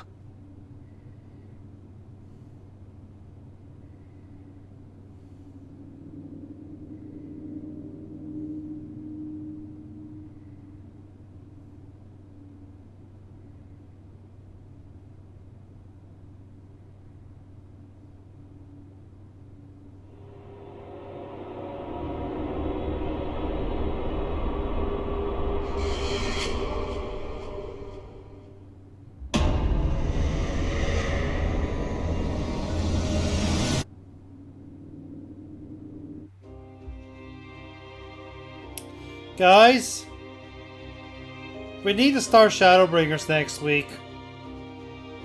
The tower demanded. And I can't make the tower unhappy. I'm sure you can all agree with that.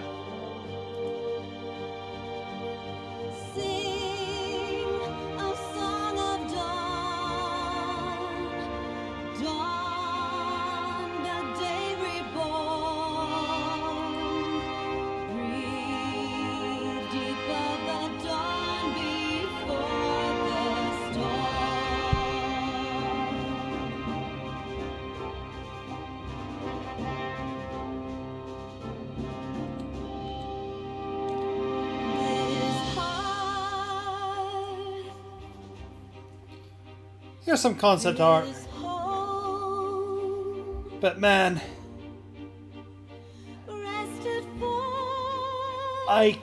it's so hard.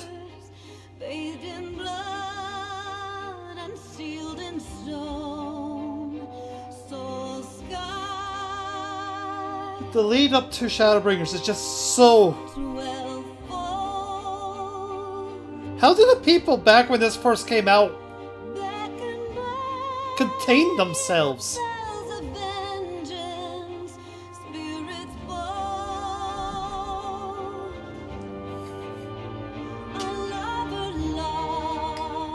What's on the sides here?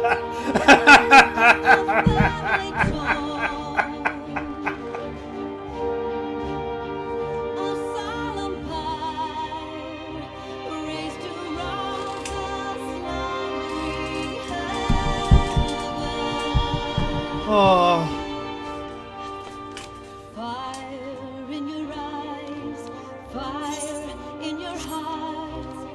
Pretty much, Ori.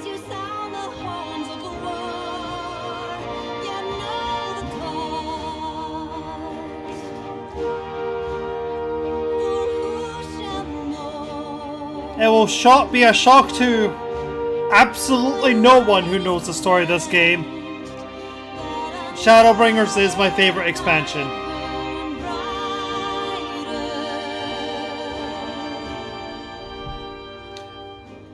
Yep, I'm a casual.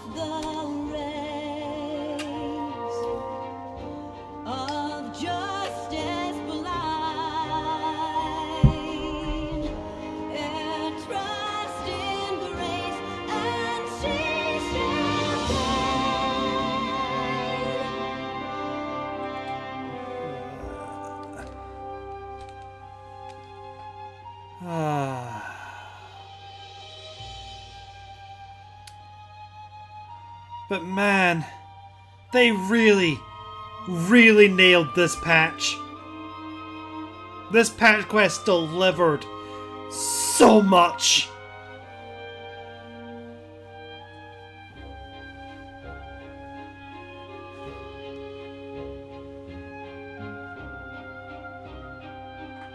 That's fair, Cap, and I quite like and the Endwalker a lot as well. No, right, it is not the Triad. Endwalker, I will say, is probably the more tight story that they told.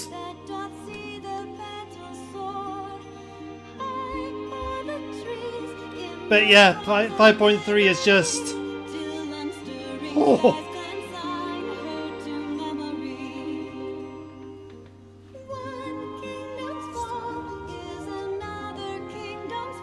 And I think Endwalker's also Katie's favourite.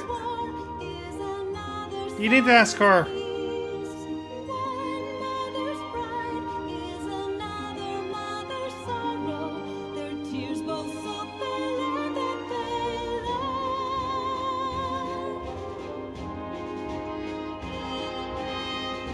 Honestly, that's a fair assessment.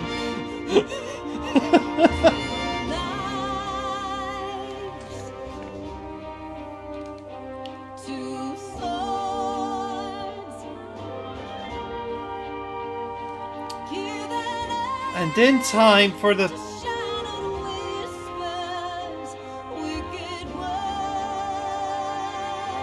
Oh, that's fair, Cap. That's very, very fair.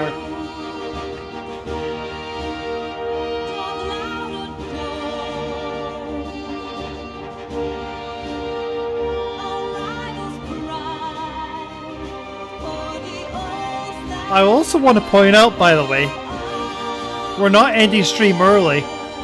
We're ending stream right on fucking time. This keeps happening!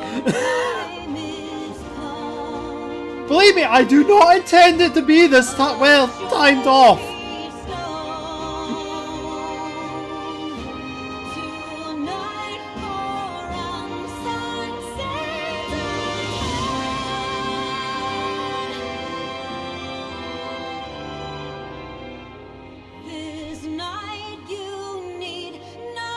It really does, Cat.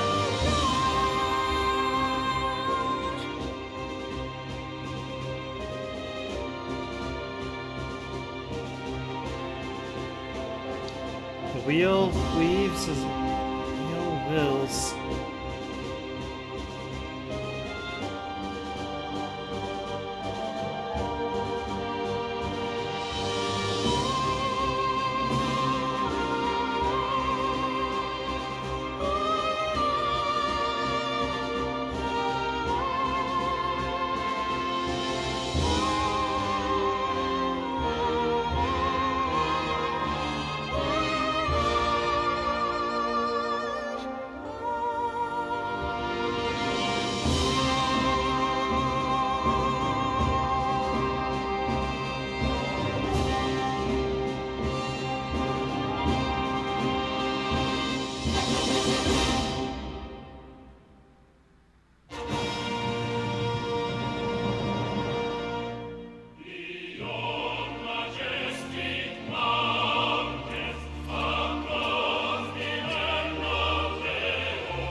It's a good question, Ori, without Bubbles. Who let the Soviets in?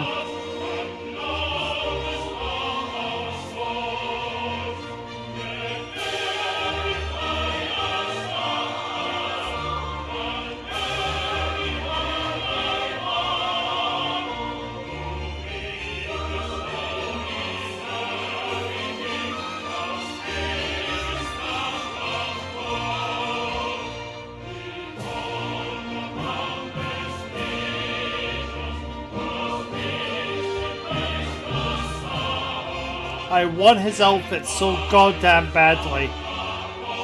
And his staff.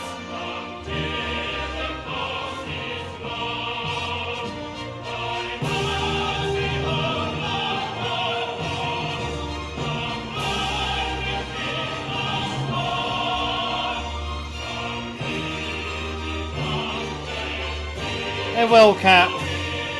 And I'm looking forward to that day.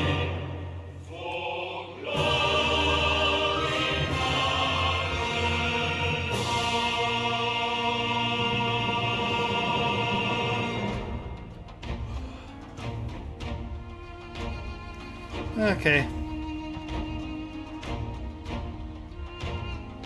I wish I could tell where we are in the credits.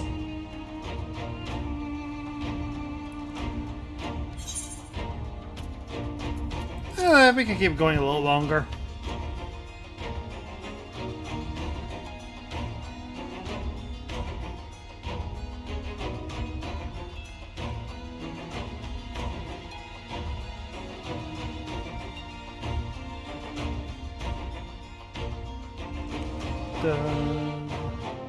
Yes, I will be, Cap.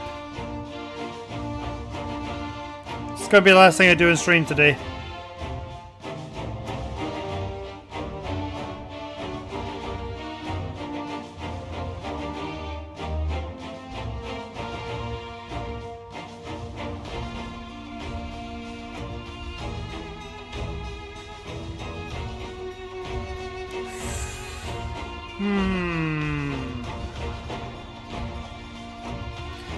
It's between it and Endwalker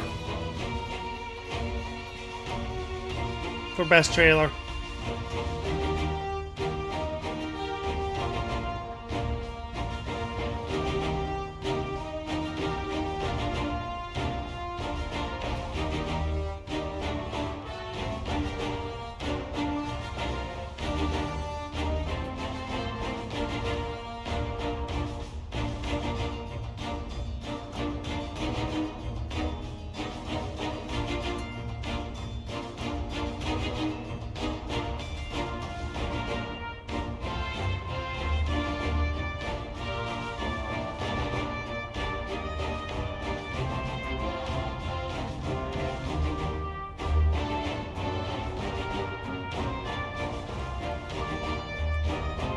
I'll keep it going until I hear what the next song is. If the next song is one I like, we'll keep the credits going. If not, we're skipping.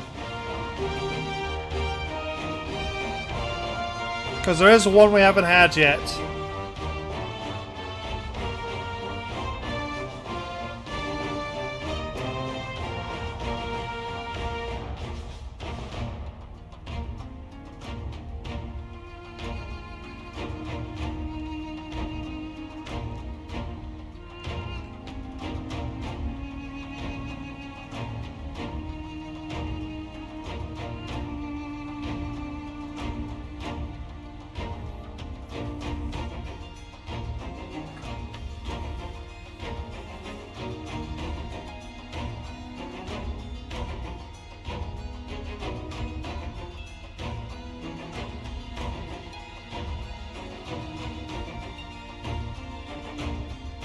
If the song ever ends.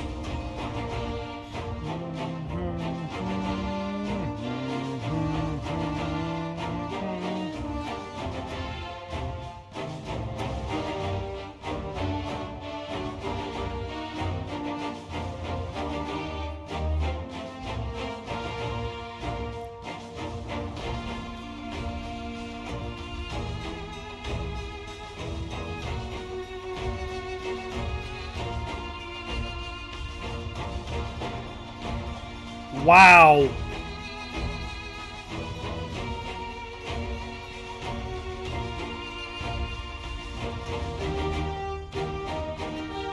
That is not something I see in games often. Crediting each instrument player.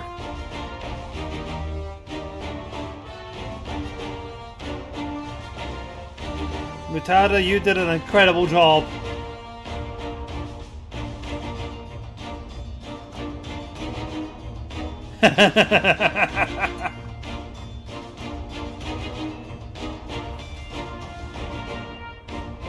I'm Enterprise!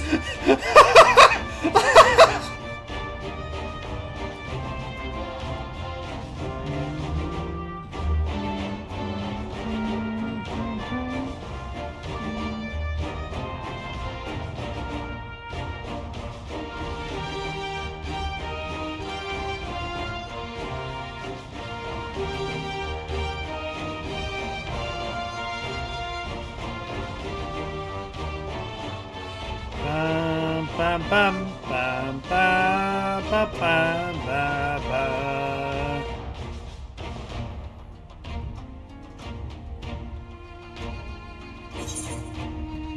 Okay.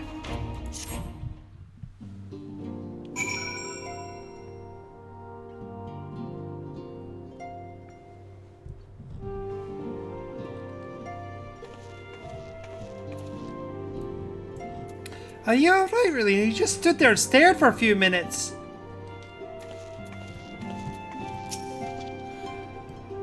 Our brothers and sisters are fallen. 'Tis true, but duty will not afford us time to wallow in misery. Until they return to us, we must work twice as hard.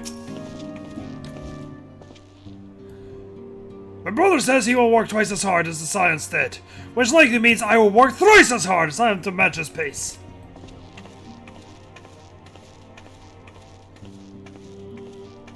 Okay, she's a here. I never realized just how critical a role the Archons played in all that we do here. It won't be easy to make up for their absence. You ain't worry about the Scions. Orcar, my sister, and I have been keeping over them shifts ever since they arrived at Rising Stones. If only we'd give us some sign of stirring.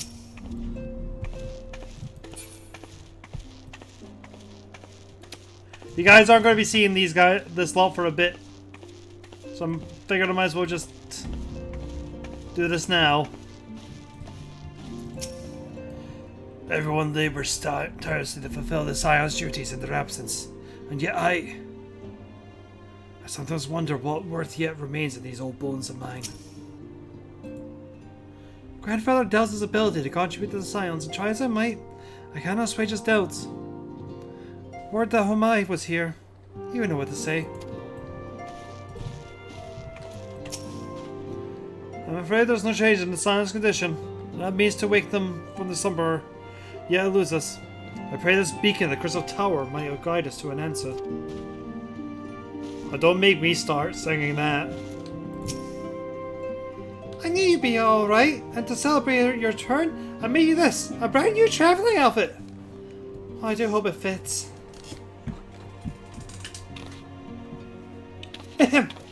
But now's not the time to fuss over your measurements. I must go and speak with your researchers at St. Cloaks. Right, you go find rest while we track down that beacon. We can't leave without Horace Boulder. He's the rock of this group.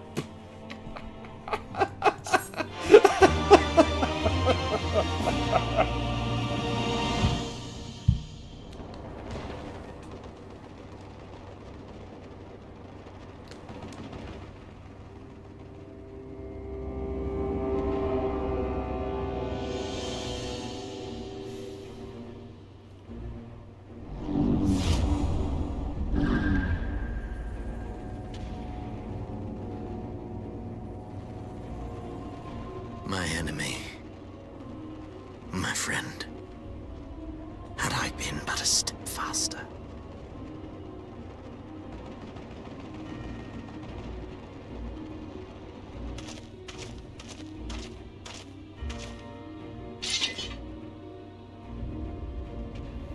Bloody savages!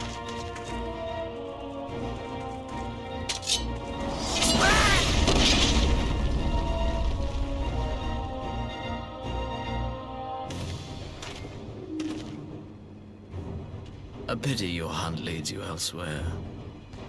Not that I am surprised. May you find joy in it. Grow stronger, more savage, and savor every triumph.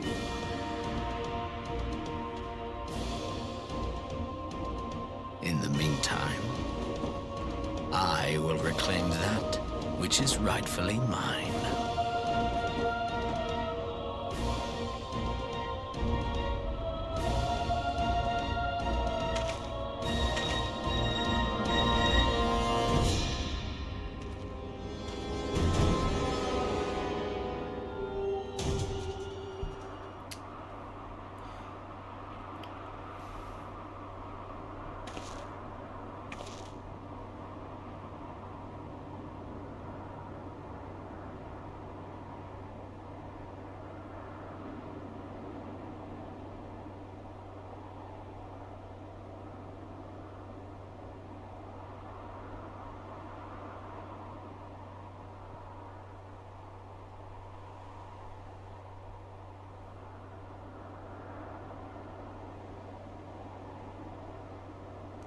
This has been my wallpaper for a year. In the midst of a requiem for heroes, a voice rings out across time and space. And feels a tranquil light, so you, seeds of darkness.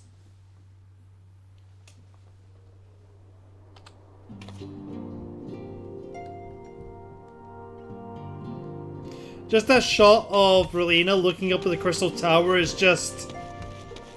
I love it. I love it. I love it. I love it. I love it.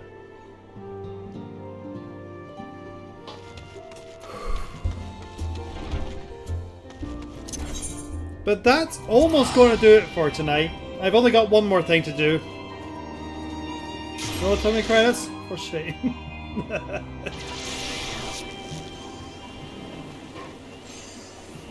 Oh, Cap, they don't know the Otomi reference. Yet.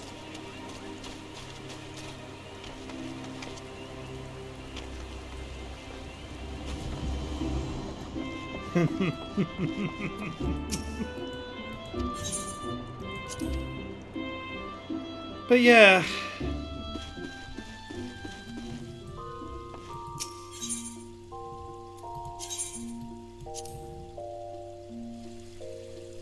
Go to bed, Relina.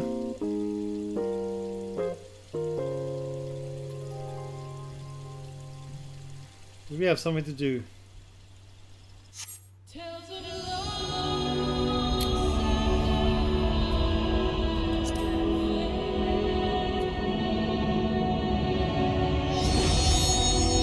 Next week, return.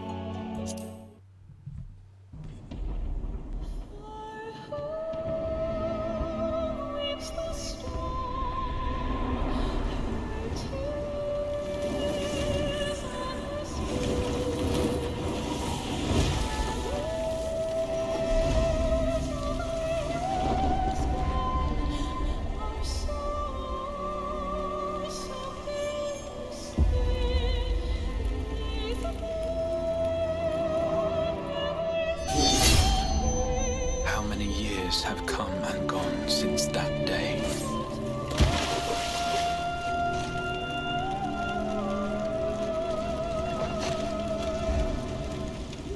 How many years have I waited for this moment?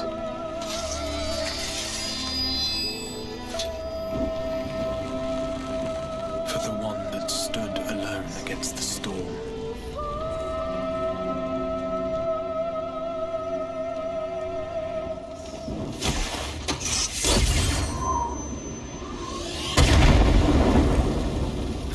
They called.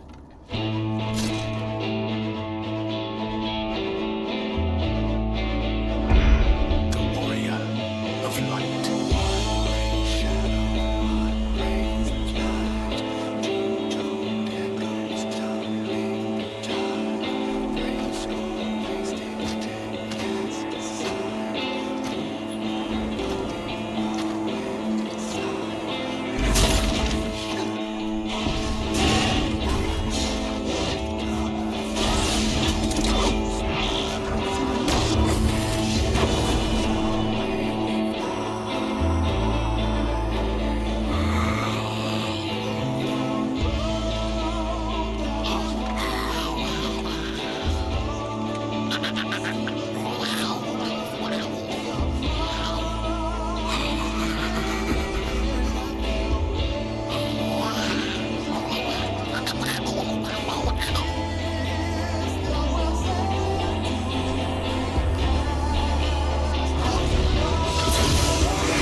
run from my troubles.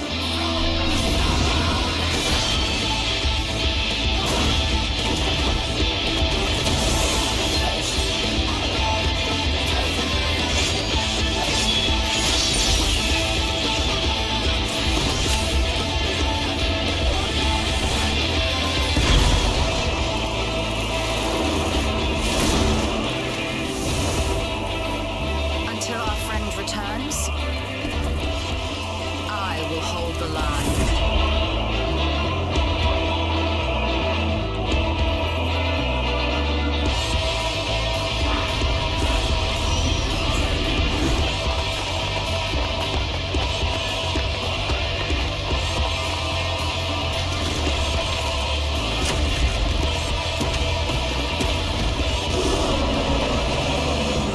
This town certainly has changed, and not at all for the better.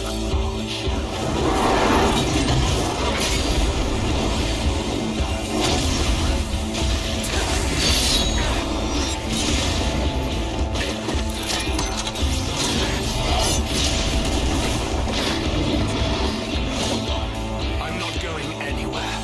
I promise you, Infilia.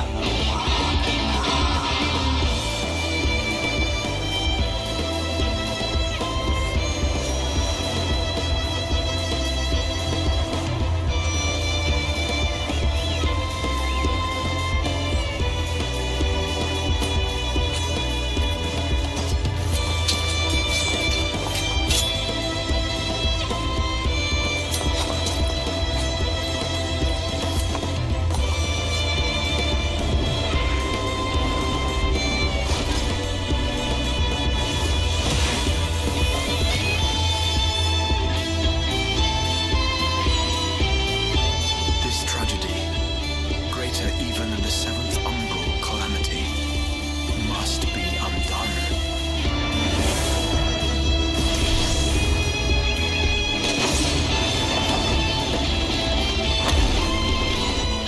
If history must be unwritten, let it be unwritten.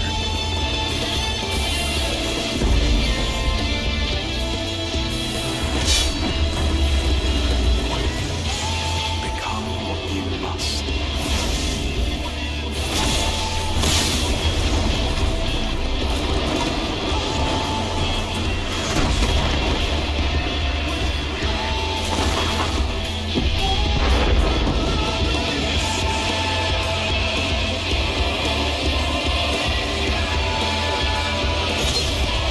Become the warrior of darkness.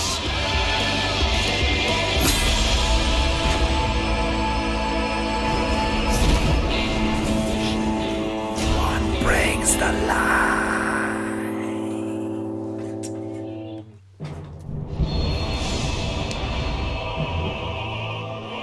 Next Monday, we ride home.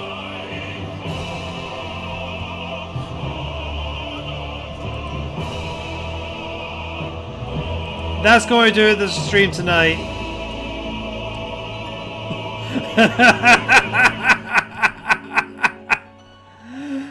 Oh, I had to mute myself. I can't help but join that song.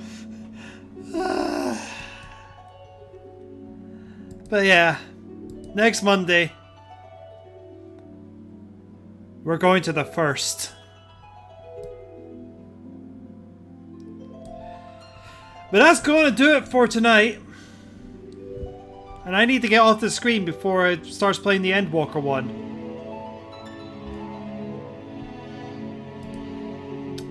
I hope you all enjoyed yourselves.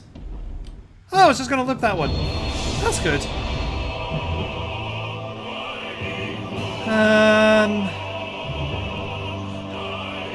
I'm going to send you all over to Lanny Pator. Thank you, Darth. Hope you enjoyed it. And I hope everybody enjoyed it.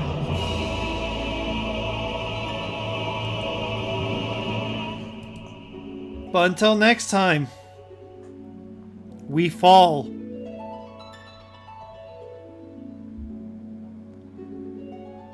Cheery bye. Or cheery cheery. Cheery bye.